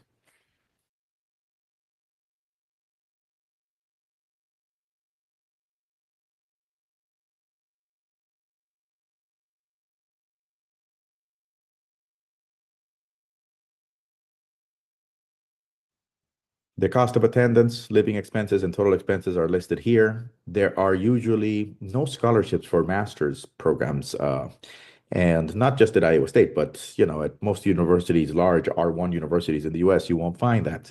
But we do have our graduate assistantships, and the graduate assistantships are usually research assistantships or teaching assistantships.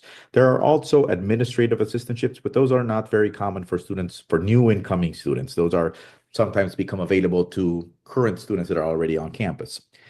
When an international student is awarded a graduate assistantship, being usually research or teaching assistantship, the tuition for the student will go from international tuition listed here at $31,000 plus down to in-state, which might be around $10,000 or $11,000 per year. And they, in addition to that, there will be a lot of other benefits. They will get a small scholarship of 25 to 50%, so that tuition will actually go down further. The department that they're doing the assistantship with is going to pay for their health insurance and other fees, and they are also going to pay the student for their work in research and as a teaching assistant, up to $25,000 a year, which is many times enough to cover for all of their tuition and living expenses. But I caution you about promoting this to your students because it's very competitive to get. Most of the students that would be admitted to these programs are not going to be admitted with a graduate assistantship. In fact, this is one of the reasons why many of the programs of the master's programs at Iowa State are not enrolling students through the recruitment support of agents, because many of these programs are offering high volume of graduate assistantships. So they are not they don't need to go out and recruit or pay commission to recruit students for those programs. And the programs that we are recruiting on probably have a little less or lower number of graduate assistantships offered, especially the ones in business. There are not a lot of graduate assistantships in business. And this means that these students would probably be full paying students. However, if you review the information that I recorded for working on campus and careers at Iowa State, mostly focused on undergrad, these jobs that are available to students on campus are also available to graduate students. So a student on campus could work in the IT office, in systems, in the cafeteria, in the bookstore, and other places across campus, and they could get paid for that work as well. I hope that you found this information helpful. Again, I'm putting Sheena Vermani's contact information here on the screen. She's based in Hyderabad, so she's a great resource to connect with, or you can connect with your Apply Board representative directly. Thank you very much for your support, and I hope to see you on the road.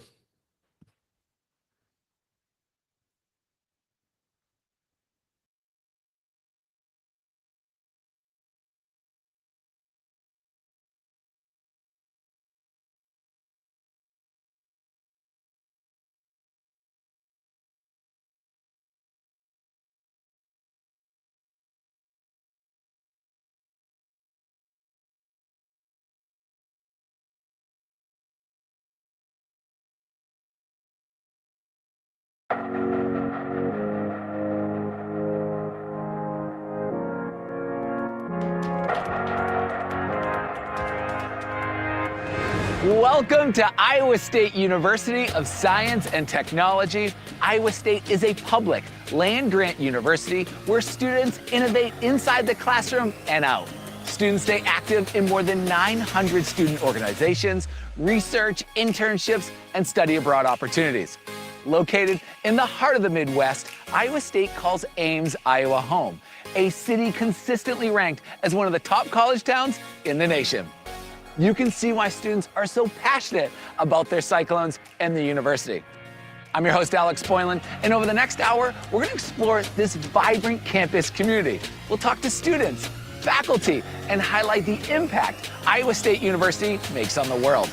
Students learn from world-class scholars who are tackling some of the world's biggest challenges, feeding the hungry, finding alternative fuels, and advancing manufacturing. This is a cyclone weather alert. Radar has indicated a strong storm approaching, so settle in for a great episode, everyone. Welcome to Iowa State University. This is the College Tour.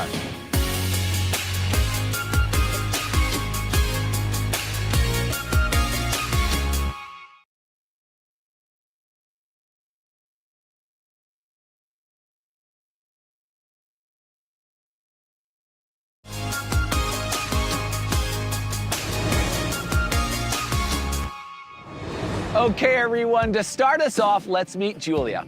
She's a senior studying agricultural business and economics with an emphasis in finance. She comes from a family with deep agricultural roots and uses her life experiences in her leadership role as student body president. She personifies the rich land-grant history at this renowned campus. Julia, kick us off.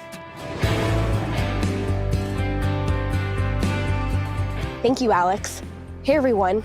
I grew up on a corn and soybeans farm in DeWitt, Iowa, where my family has been farming since 1854, making my siblings and I seventh-generation agriculturalists. I chose Iowa State for the incredible faculty, staff, industry representatives, and world-class alumni network that complemented my academic interests. Here in Ames, I am a lover of intramural sports, belting out Sweet Caroline at football games, enjoying our stand-up comedy club skits, and exploring our campus greenhouses and nearby botanical garden, Ryman Gardens. This tropical paradise offers an ever-changing kaleidoscope of colors as up to 800 butterflies from nearly 80 species enchant visitors. This year, I am Iowa State University's student body president, In this role, I work collaboratively with students to uplift students and advance initiatives related to college affordability, equity, and inclusion, to name a few. For the past 3 years, I have worked as a group fitness instructor for Recreation Services, where I teach barre and Pilates classes.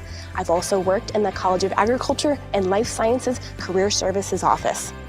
Just last year, after a 50-year hiatus, the Iowa State University Creamery was reopened. Providing students with additional food science and entrepreneurship opportunities, the Creamery serves fresh, made-from-scratch ice cream with flavors that honor Iowa State University history, traditions, and people. Pretty sweet, right? Even sweeter yet, though, Iowa State University was first chartered as the Iowa State Agricultural College and Model Farm in 1858. 4 years later, in 1862, the Morrill Land Grant Act by Abraham Lincoln gave states land to use for higher education so anyone could go to school, including the working class, women, and minorities. In the early years of Iowa State, students helped pay their way through school by carrying bricks on campus and supporting the construction activities of many of our campus's historic buildings. In 1906, Iowa State University became the birthplace of extension and outreach, something we are really proud of. Extension and outreach programs can be found across the United States, helping connect citizens with research. Supporting a rich research and student-focused history, Iowa State University ensures safety is a top priority on campus. The Iowa State University Police Department employs state-certified police employed by the university. There are campus officers on duty 24 hours a day, 7 days a week. Our engagement and inclusion officers have established a formal partnership with the Office of Diversity and Inclusion to increase the opportunities to interact with students. Plus, a no additional cost service, Safe Ride, provides secure rides on campus from 6 p.m. to 5:30 a.m. for students. Here at Iowa State University of Science and Technology, a college education equips students with the knowledge and tools to enjoy their adventure, find their passions, and join other cyclones in creating, sharing, and applying knowledge to make Iowa and the world a better place. As we seek to find solutions to the complex global issues we face together, I am encouraged as a member of the Cyclone community to take advantage of the growth opportunities presented through Iowa State University to create lasting, positive change in the world around me. 30,000 plus cyclones, 8 colleges, 100 plus majors, 900 plus clubs, one amazing experience. Welcome to Iowa State University. Let's see what Alex has to say about all that Iowa State has to offer.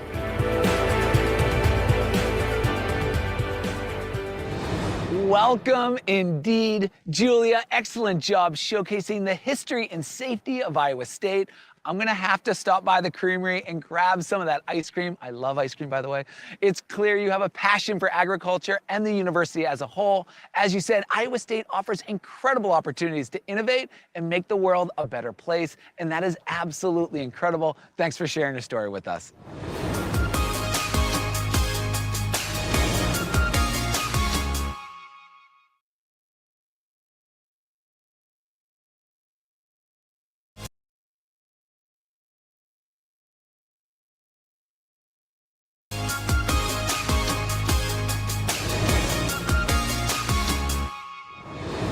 Speaking of innovation, let's head over to the Student Innovation Center and meet up with Jed. He's studying industrial engineering with a minor in entrepreneurship and innovation. If you've ever dreamed of working with a unique team to creatively help businesses solve unique challenges, you're going to want to tune into this one. Jed, you are on. Here's a fun fact for you, Alex. My parents actually met right here at Iowa State more than 25 years ago. And growing up, I always admired my dad as an innovator. Throughout his career, he received more than 40 patents for the inventions he created. His work ethic and discipline are what inspired me to become an engineer. In high school, I was incredibly fortunate to work for a startup ruggedized computer manufacturer, where I learned the ins and outs of the industry that Iowa State revolutionized back in 1942 with the invention of the world's first digital computer. Driven by these experiences, I came to Iowa State knowing my path. Joining Iowa State's fraternity community immediately pushed me outside of my comfort zone. Fraternity involvement taught me to become the best version of myself, physically, socially, intellectually, and spiritually. And now, just 2 years later, I find myself a leader in each one of these areas while fostering new ideas along the way. In addition to my time here at Iowa State, I was able to join the Innovation Fellows program. This program actually teaches students to think like innovators. As part of the Fellows program, I get to work on design sprints, where our Fellows team works with startup companies as consultants to provide research, scope, and ideas in a company's direction taken on a problem. As part of the Fellows program, I also get to lead workshops, connecting students globally with innovation opportunities right here at Iowa State. And lastly, I've been able to intern at some amazing companies, such as Collins Aerospace, where I've gotten to learn the ins and outs of the aviation industry, and Merck, where I've gotten to learn all about the vaccine and pharmaceutical industry. Thanks to Iowa State, I'm not just learning the tools to do my job well. I'm learning the thought process of continuous improvement for implementing new ideas and solutions to take on challenges that companies are facing. You see, Iowa State allows you to grow and innovate in all aspects of life, and that's what I really love about this place. What else, Alex? Amazing work, Jed. What an incredible space. The hands-on innovation and entrepreneurial experiences you're involved with are one of a kind. You'll be prepared to tackle challenges with forward-thinking perspective. Amazing job.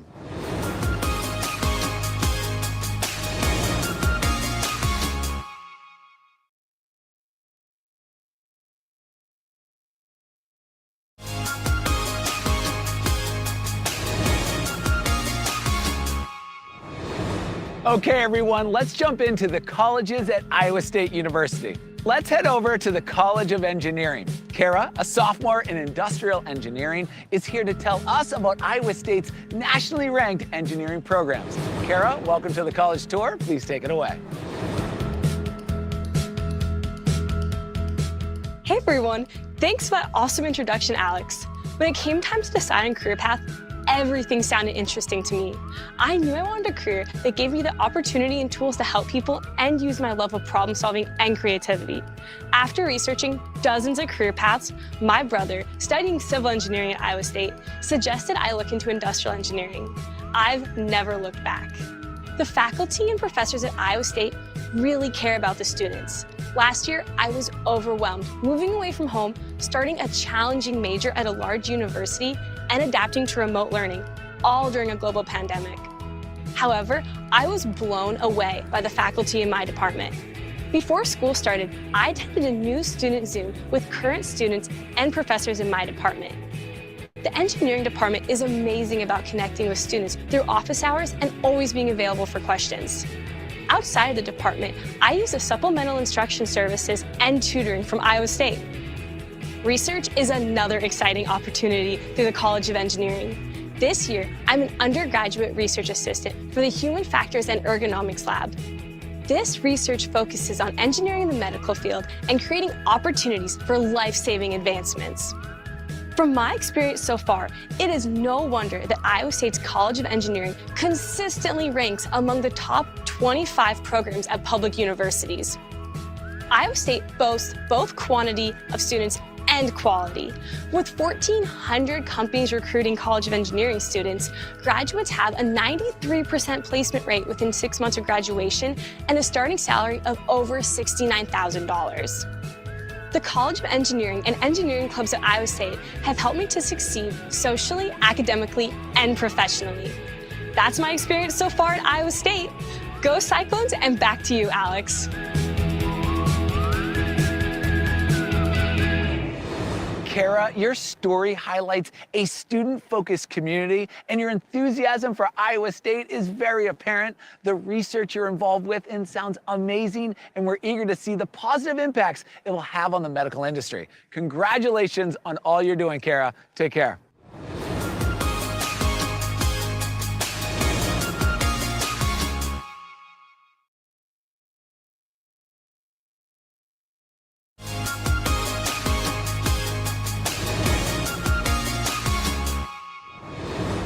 Up next is Braden. Braden is a sophomore in the Ivy College of Business, majoring in marketing, management, and international business. He's also minoring in Spanish and advertising, just a few majors. On top of all that, he landed an internship his freshman year and started his own business. Braden, take it away. We all can't wait to hear your story.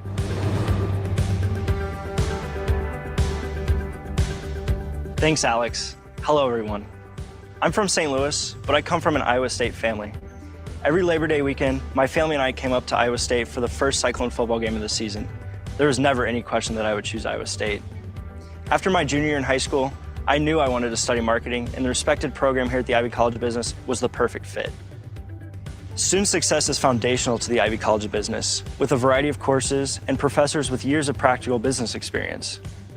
Here, there are so many great resources available, like the Business Career Services team, who helped me perfect my resume and polish my interviewing skills to help me land a marketing internship at Collins Aerospace this past summer as a freshman. Confident in the business skills I'm learning, I started my own company, Riggs Sauce Co. Did you know that Iowa State is ranked as one of the top undergrad schools for entrepreneurship? Ivy College of Business ensures their students do more than just learn skills for a job.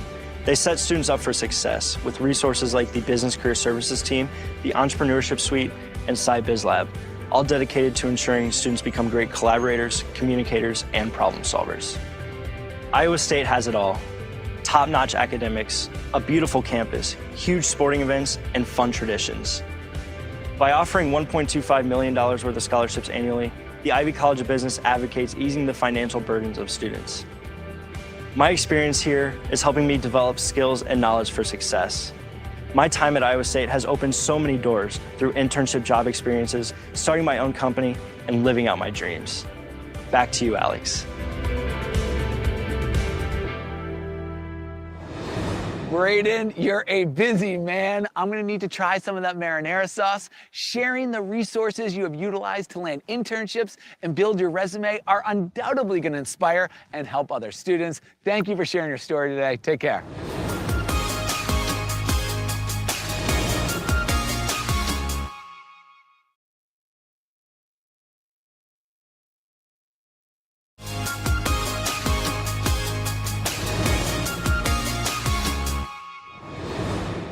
Okay, everyone, wait until you hear all the fun opportunities our next student, Kelsey, is going to share with us. Kelsey is a sophomore in the College of Human Sciences, majoring in kinesiology and health. Powered by a passion for people, the College of Human Sciences is filled with opportunities to innovate.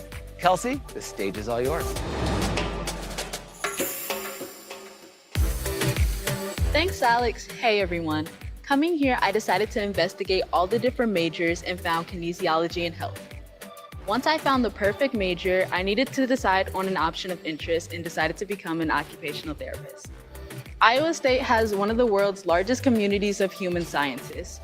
They have launched the careers of thousands of teachers, fashion designers, wellness professionals, nutritional experts, and family counselors, which is why I know Iowa State will help me with my future career. There are over 60 clubs and organizations revolving around human sciences. I'm part of the Pre-Occupational Therapy Club, where we have socials, talk about applying for graduate school, and have guest occupational therapists talk about their experiences.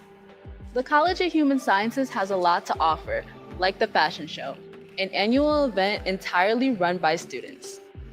I modeled in the fashion show in the spring.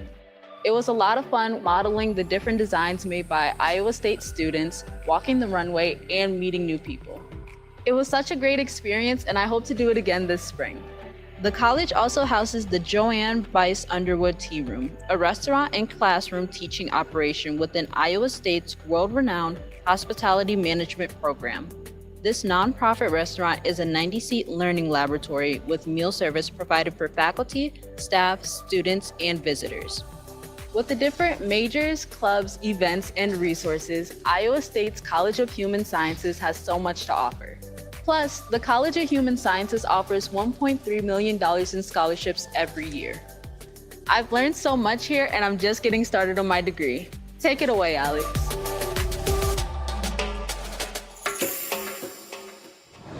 Kelsey, It is absolutely incredible how much you've done in just 2 short years at Iowa State. With all those experiences and a pre-health major, you're sure to create a positive impact on people's lives. Thanks again for that.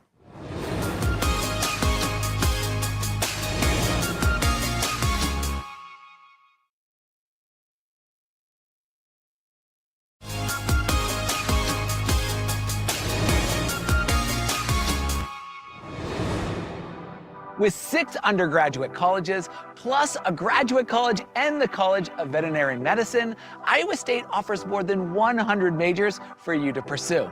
Introducing the College of Agriculture and Life Sciences is Rachel, a junior double majoring in agriculture and society and international agriculture. Over to you, Rachel. Thanks, Alex. Hello, everyone. As I approached my first year of college, I knew that I wanted to continue my involvement in the agricultural industry. I was very involved in 4-H and FFA in high school, and I looked forward to furthering my education at Iowa State University. Even as an out-of-state student, choosing Iowa State was easy. Considering their College of Agriculture and Life Sciences Agriculture and Forestry program ranks among the top 4% in the world. My experiences at Iowa State have lived up to these expectations. On campus, I serve as an ambassador for the College of Agriculture and Life Sciences, serve on the college's council, and I'm a campus and national officer for the International Association of Students in Agriculture and Related Sciences.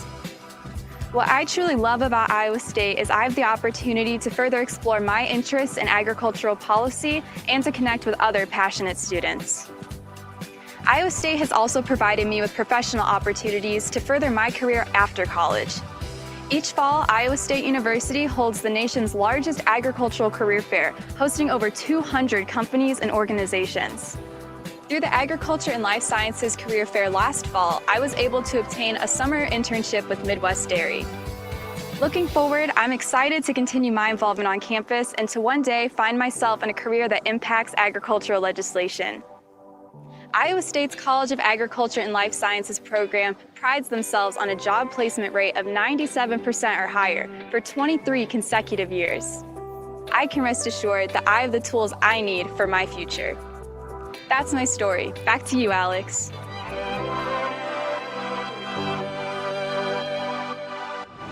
Thank you, Rachel. What a great place to study agriculture and life sciences. We can't wait to see the impact you'll have on the world of agriculture.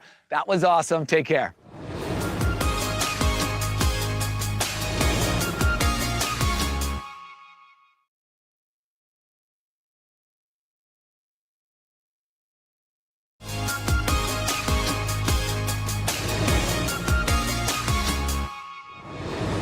Over at the College of Design, we're gonna meet up with Thomas, a junior majoring in architecture. You're gonna love his passion for arts and science, as well as his insights into being a student within the College of Design. If you're thinking about pursuing a degree in design, this is definitely the place to be. Take it away. Thanks, Alex, and hey, everyone. Passionate about the arts and social sciences in high school, I was inspired to pursue a degree in architecture. I wanted a degree that was accredited by the National Architectural Accrediting Board, was a bit further from home, and still highly ranked. I stumbled across Iowa State's College of Design, visited, and decided that this was the place for me. I seriously hit it out of the park coming to Iowa State. Despite being a huge school, Iowa State is a tight-knit community with tons of wonderful people. Spending day and night with your peers in its College of Design studio makes the experience feel extremely personable. Our first-year program not only allows students to improve their design skills and get a taste of collaboration before they get to their major, but it also allows them to meet their entire year of incoming design students. This would explain why some of my best friends are from other majors in the College of Design as well as my own. An added benefit of that first year is that it gives students the opportunity to learn more about the nationally ranked programs Iowa State offers. From my 22nd ranked architecture program to our 10th ranked landscape architecture program and the country's #3 city planning degree before committing to a major. Our 9 undergraduate majors and 15 graduate degree programs make Iowa State's College of Design one of the most comprehensive in the entire country.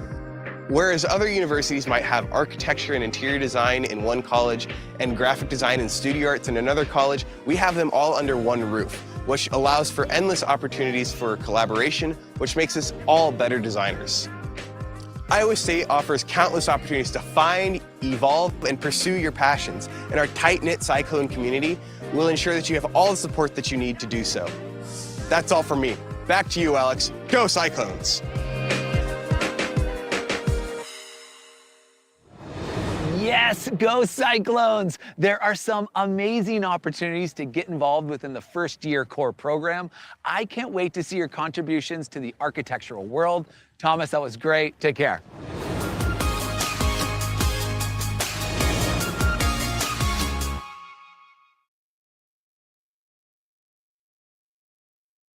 And welcome to the University of Nottingham's Agent Training.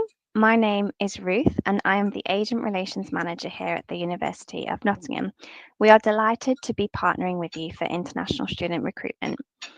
In this training session, we will give more information about the University of Nottingham, its history and unique selling points, and you will also learn more about our programs and faculties, international scholarships, entry requirements, our campuses, our accommodation, student life and support, as well as learning more about the City of Nottingham. I do hope you enjoy this training, and we'll start with why choose the University of Nottingham.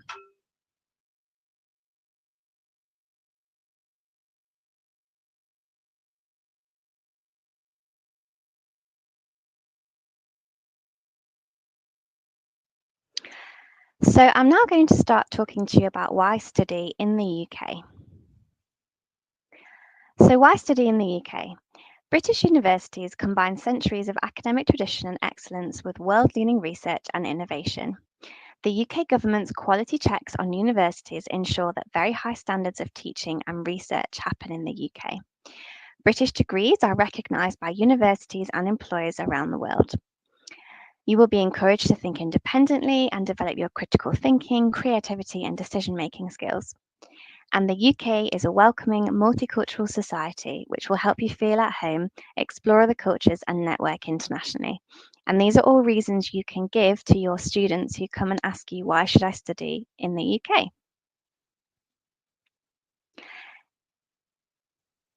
If you want to know more about studying in the UK, the length of a degree is outlined below.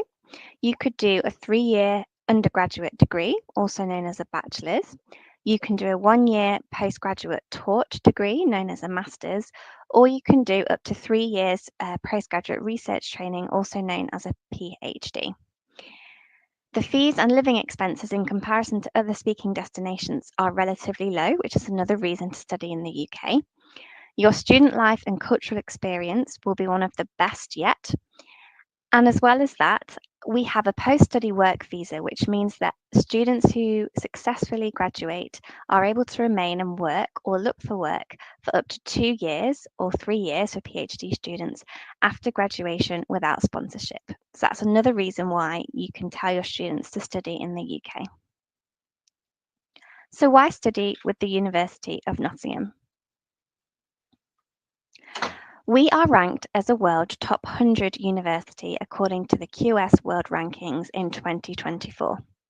We are a member of the UK's prestigious Russell Group, and indeed we were one of the founding universities of this Russell Group organisation.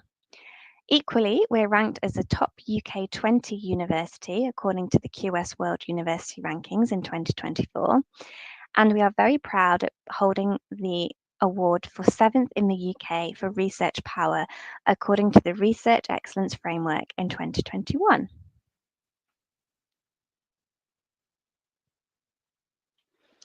In addition to this, we have degrees which are highly valued across the world. Indeed, employees across the world will look for students who have graduated from the University of Nottingham. We are the second most targeted university by employers in the UK as well.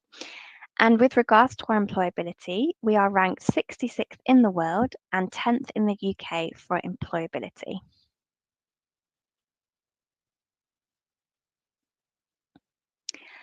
Another reason to choose to study with us is thanks to our global student community. We welcome over 34,000 students from more than 150 countries on our UK campuses, and this is made up of approximately 10,000 international students.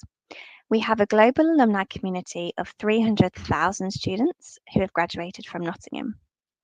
We are a member of the Russell Group, the Universitas 21 and Erasmus Plus international networks.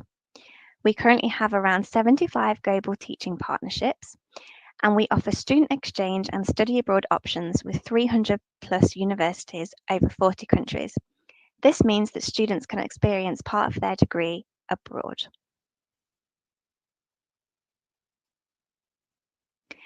As I've mentioned before, we have an outstanding employability support network.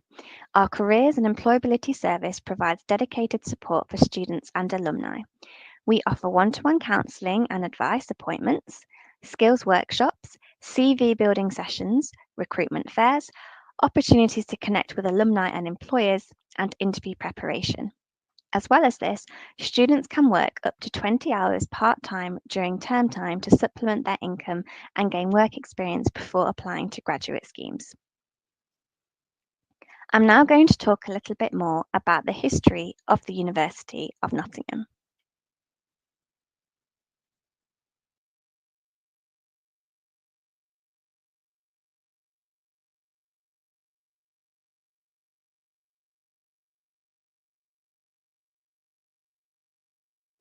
I'm now going to talk to you briefly about the history of the university.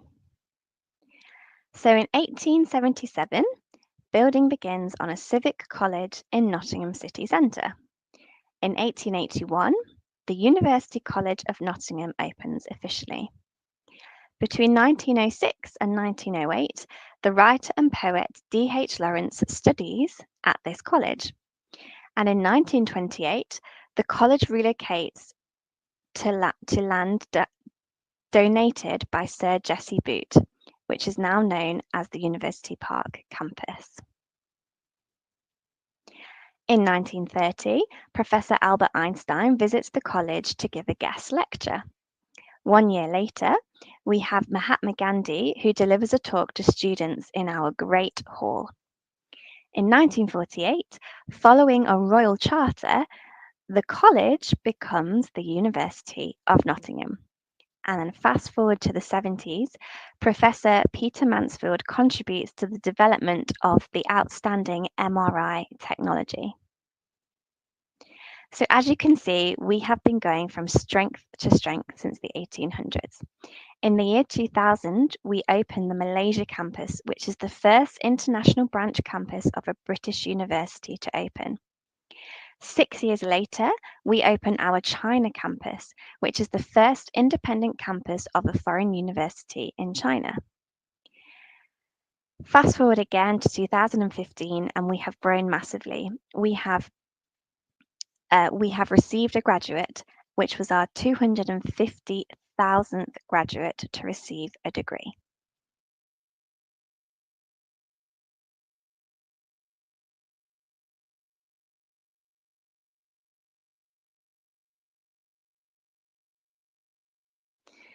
I'm now going to talk to you about our courses, programmes and faculties. We have 5 faculties at the University of Nottingham. These are Arts, Engineering, Medicine and Health Sciences, Science and Social Sciences.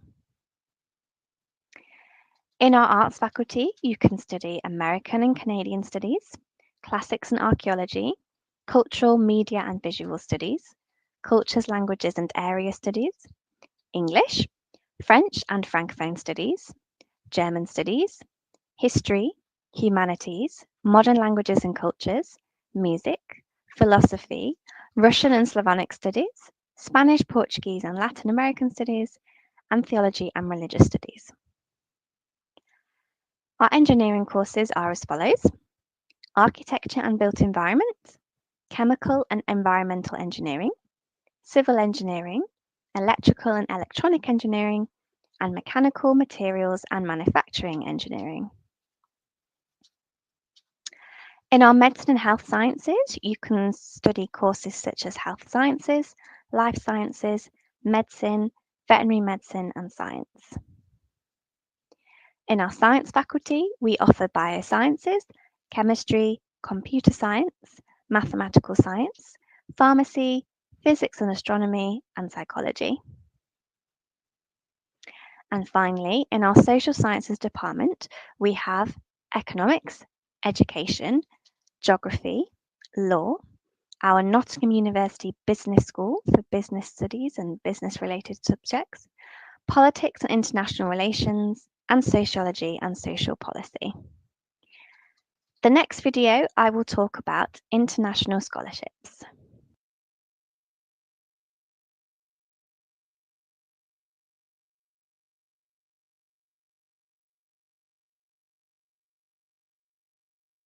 So I'm now going to talk to you about our international scholarships available at the University of Nottingham.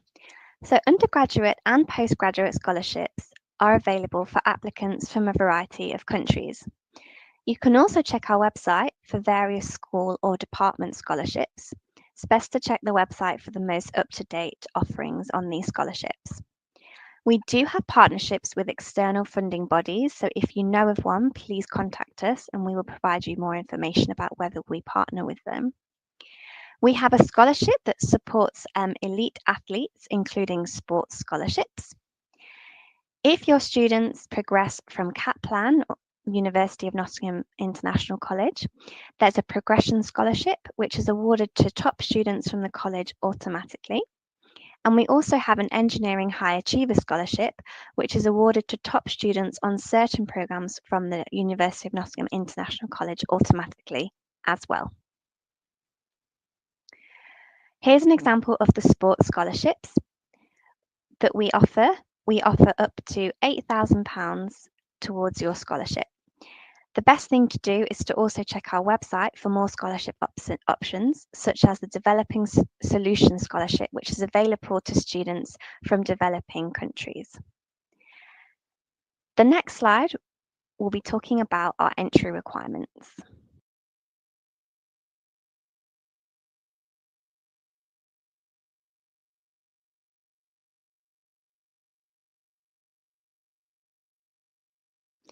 In this video, I will talk to you about the entry requirements for international students to the University of Nottingham. So for our undergraduate entry requirements, we require students to have A-level or equivalent, and the grades range from AAA to BBB. We do accept an IB diploma, with offers typically ranging from 30 to 36 IB points. We do also accept the AP subject tests, and we ask for 555 to 444. We do accept various other qualifications from around the world. There are some particular nuances, so the best thing to do is, if you have a doubt, is just to get in contact with us and we can provide more information about the entry requirements for various other qualifications around the world. If your student is interested in applying for a postgraduate master's applicants usually need an upper second class degree, what we call a 2-1, or a degree equivalent to this in a relevant subject area. We do accept degrees from hundreds of universities around the world, and the best thing to do is check out our website for guidance on our grade requirements for degrees from your country. Pre-master's courses are also an option for students who do not meet entry requirements. For our PhD requirements, we require a strong master's degree in a relevant subject, along with your research proposal, which will get submitted to the relevant tutor. You can identify a possible supervisor at Nottingham and contact them before applying. The best way to do this is to use the link below.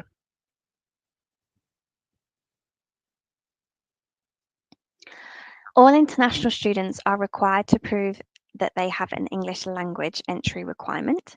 We accept a variety of English tests and qualifications, including IELTS, TOEFL, IBT, Pearson PTE, plus GCSE, IB, and A-level English.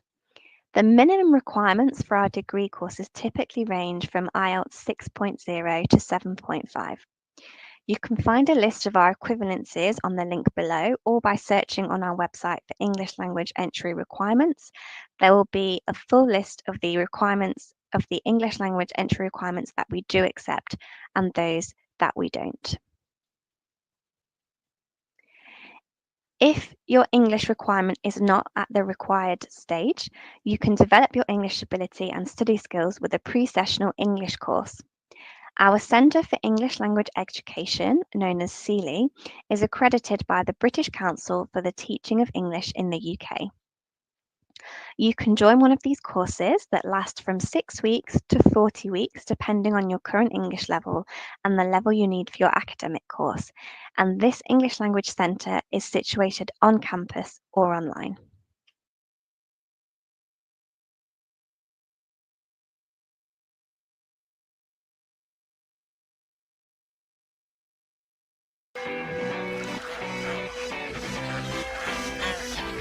In the heart of the UK, where tradition meets innovation, there's a celebration underway.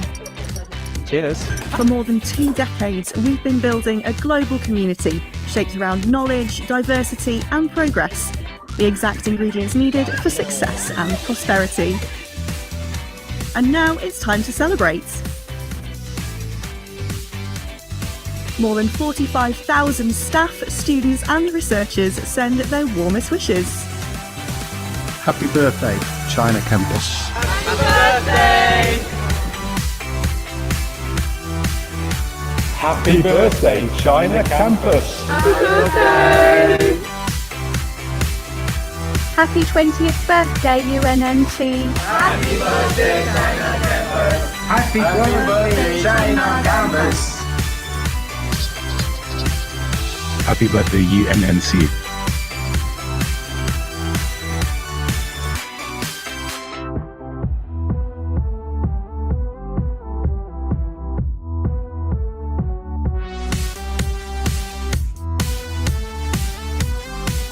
Happy 20th birthday, UNNC.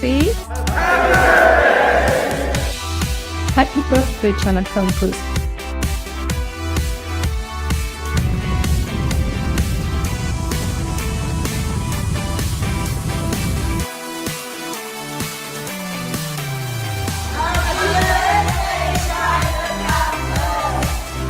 Happy 20th birthday! Here's to 20 years of Mingle.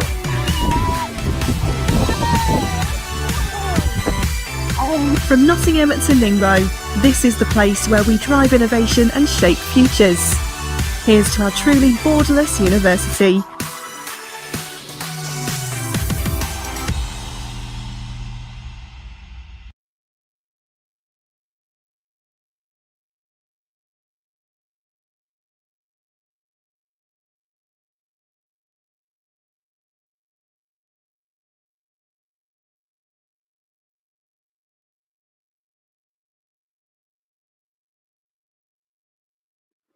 I'm now going to talk to you about our campuses. So in the UK, we have the University Park campus. This campus has 300 acres of parkland with gardens and a boating lake, as you can see on the image in front of you. This campus is the winner of the Green Flag Award and has been every year since 2003. This campus is also home to our £40 million David Ross Sports Village. Now, as you can see, the University Park campus is very big and it's very green. You can watch a University Park campus tour on our YouTube page as well. The campus is situated near a main road, which is easily accessible by car, bus and tram. To get to the city centre on public transport from University Park is about 10 to 15 minutes. So as you can see, the university boasts the David Ross Sports Village, the Downs, which is where a lot of accommodation is situated around, the Millennium Gardens, the Trent Building, which is where you can find the Vice-Chancellor's room and the Great Hall for graduation, the Cripps Health Centre, which is our on-site health and dental centre for all staff and students, the Portland Building, which is where you'll find the Students' Union and the bar and some restaurants, as well as a library and a shop, And we're also very close to the Queen's Medical Centre, which is a hospital. And if you're studying any of our medicine courses, you will have a lot of your lectures on the Queen's Medical Centre because we have a direct link with them. You'll also see the beautiful lake, which is very large and nice to run around or walk around. And in the summer, you and your friends can rent a boat and go boating on this lake. Our Jubilee campus is a stone's throw away from our University Park campus. It's easily accessible via foot, bike, public transport, or our own internal hopper bus. This campus is fairly new compared to our University Park campus. It has innovative architecture and eco-friendly buildings and also a lake. This campus is also the winner of the Green Flag Award and has been every year since 2013. And on this campus, you will find the business school and also lectures for computer science, education, English language education are found on this campus. So as you can see, Jubilee campus is also quite big and also surrounded by some green space. You can watch the Jubilee campus tour on our YouTube channel. You'll find the lake in front of you, and we have a beautiful building called the Exchange Building where the library is, and the library overlooks the lake for when you're studying and need something nice to look at. We've also got a sports centre on our Jubilee campus, and our Ingenuity Centre is where local businesses come and help you develop your business idea. We also hold workshops there. And finally, the third campus in the UK is our Sutton Bonington campus. Now, this campus is slightly further out from the city centre, but has high-tech facilities with laboratories, brewing facilities, 3D imaging, and a dairy farm. This campus is set in the countryside, so it's about 10 miles south of the University Park campus. But as I've mentioned before, we do offer a free hopper bus to take you to that campus. This campus is home to biosciences, veterinary medicine, and science. Here's an aerial view of our Sutton Bonington campus. As you can see, it's fairly agricultural, surrounded by a lot of farmland, but there's also a sports centre. There's also the accommodation on site and the barn where you'll find services and social amenities. And we also have our own University of Nottingham farm not too far from there too. So even though it looks a little bit isolated, there are still accommodation, bars and cafes and libraries for students to go and study in or hang out at. And as I said, this campus is accessible via our hopper bus as well. So all of our campuses, as I've just demonstrated, have facilities. They have libraries, cafes, shops, bars and sports centres. Lots of beautiful green spaces, as you will have noticed. All of our halls of residence and accommodation that's owned by us is on site and on campus. We have a free hopper bus to connect you with the other campuses, but we also have lots of public transport links to Nottingham City Centre and nearby areas, all available on these campuses.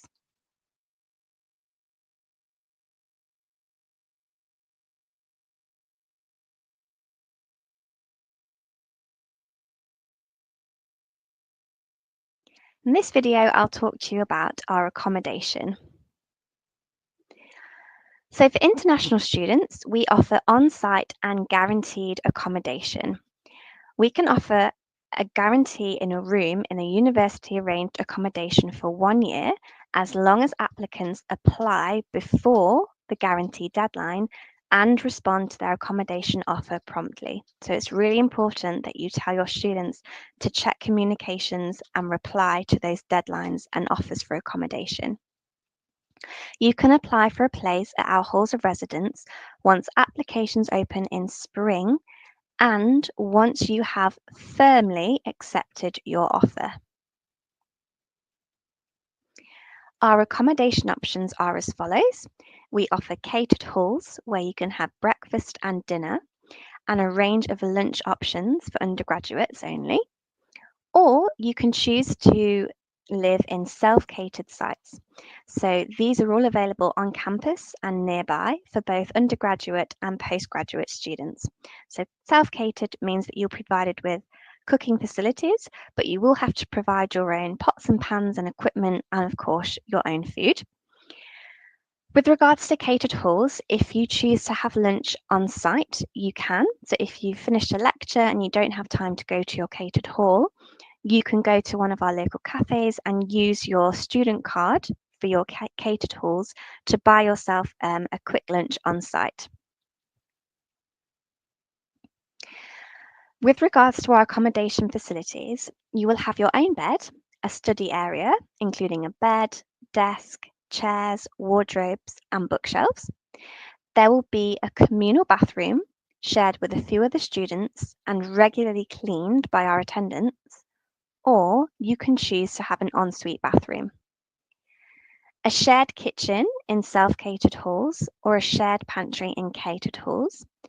This means that you will have a kettle, a toaster, and a microwave. So a few facilities if you don't want to eat at the canteen that day. All of our accommodation offers internet access and Wi-Fi.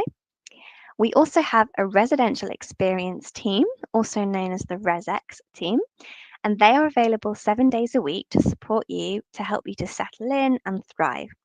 They can provide pastoral care and be the first point of contact for when you arrive into your halls, and they also offer a number of events and opportunities to socialise.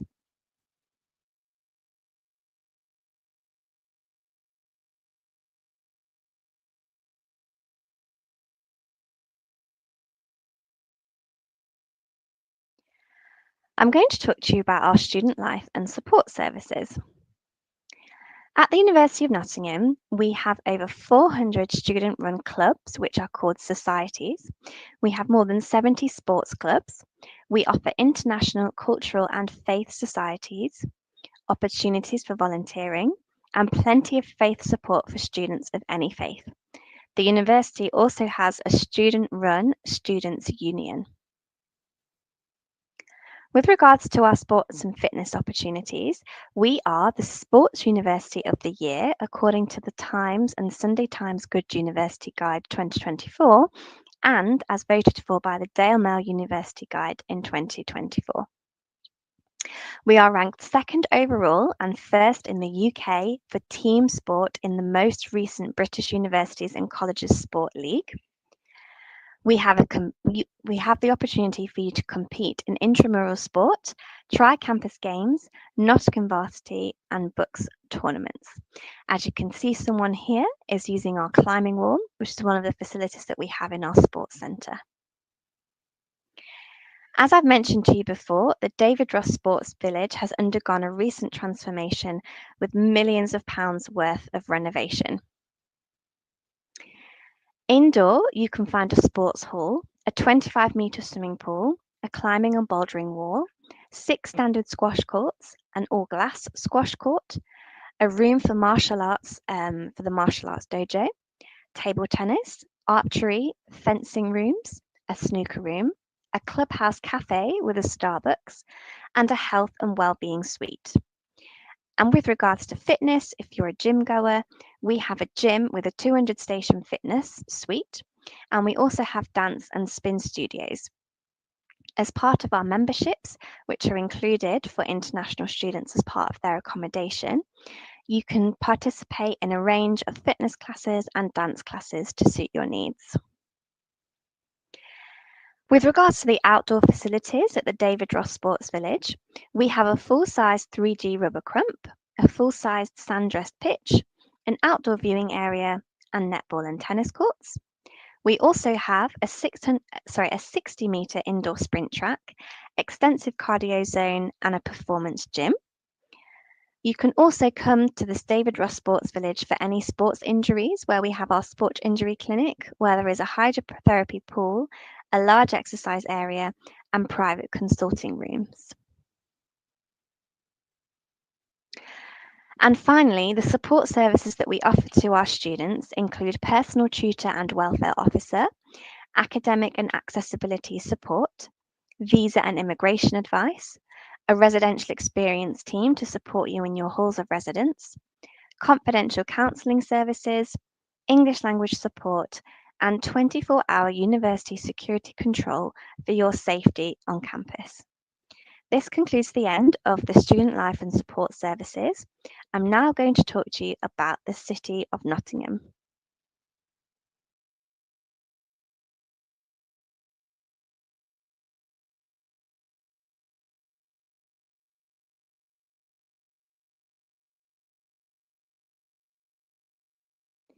This video is about the City of Nottingham. So where is Nottingham? Well, I like to say we are located in the middle of the UK. So you can see on the map here that we are right in the heart of England. We have easy transport links across the UK. Nottingham does in fact have its own airport, known as East Midlands Airport. The next closest airport to that for more international flights is Birmingham, but you can also fly into Manchester or London, and all of these major cities are accessible by train. And to give you an idea of distance and time, the train from Nottingham to London takes less than 2 hours. The fastest, I think, is 1 hour 40 minutes. With regards to city life, we have recently been voted the 9th best student city in the UK to live in, according to the QS Best Student Cities. We have a range of historic landmarks and public parks, including the Castle of Nottingham and Sherwood Forest. We offer diverse sports and cultural events across the city, and we have been the award winner of the Purple Flag every year since 2010. We like to think of ourselves as a very eco-friendly city. The University of Nottingham is third in the world for sustainability, which contributes to our determination to be an eco-friendly city. Nottingham has a thriving arts scene with theatres, cinemas and art galleries. We have been voted by UNESCO City of Literature the most independent with regards to shops outside of London, which means that we have a lot of very important independent shops outside of London. We are home to the Trent Bridge Cricket Ground and 2 professional football teams. And according to the Sunday Times Best Place to Live, we are fun, funky and affordable. And I think it's worth mentioning that as a city, Nottingham is one of the more affordable ones in the UK, particularly outside of London. So you may or may not have heard of Robin Hood. Nottingham is famous for this legendary medieval outlaw. So whilst you're in Nottingham, you can take a tour, a Robin Hood tour or a City of Nottingham Castle tour, and discover the city's rich history. You could visit Sherwood Forest as well, where Robin Hood and his merry men are said to have made their home. Sherwood Forest also offers lots of events throughout the year as well. Woollerton Hall and Deer Park is also a very popular destination for sightseeing in Nottingham. Just a short walk from the University Park and the Jubilee campuses, we have Woollerton Hall and Deer Park, and this hosts a wide range of wildlife and greenery. It's perfect for a walk and a picnic and to admire the deer. A fun fact, it was also used as the Wayne Manor in the Dark Knight Rises film. So that was quite an exciting moment for the city of Nottingham to have that filmed there. So as you can see, Nottingham is a really fun and exciting and up and coming place to live.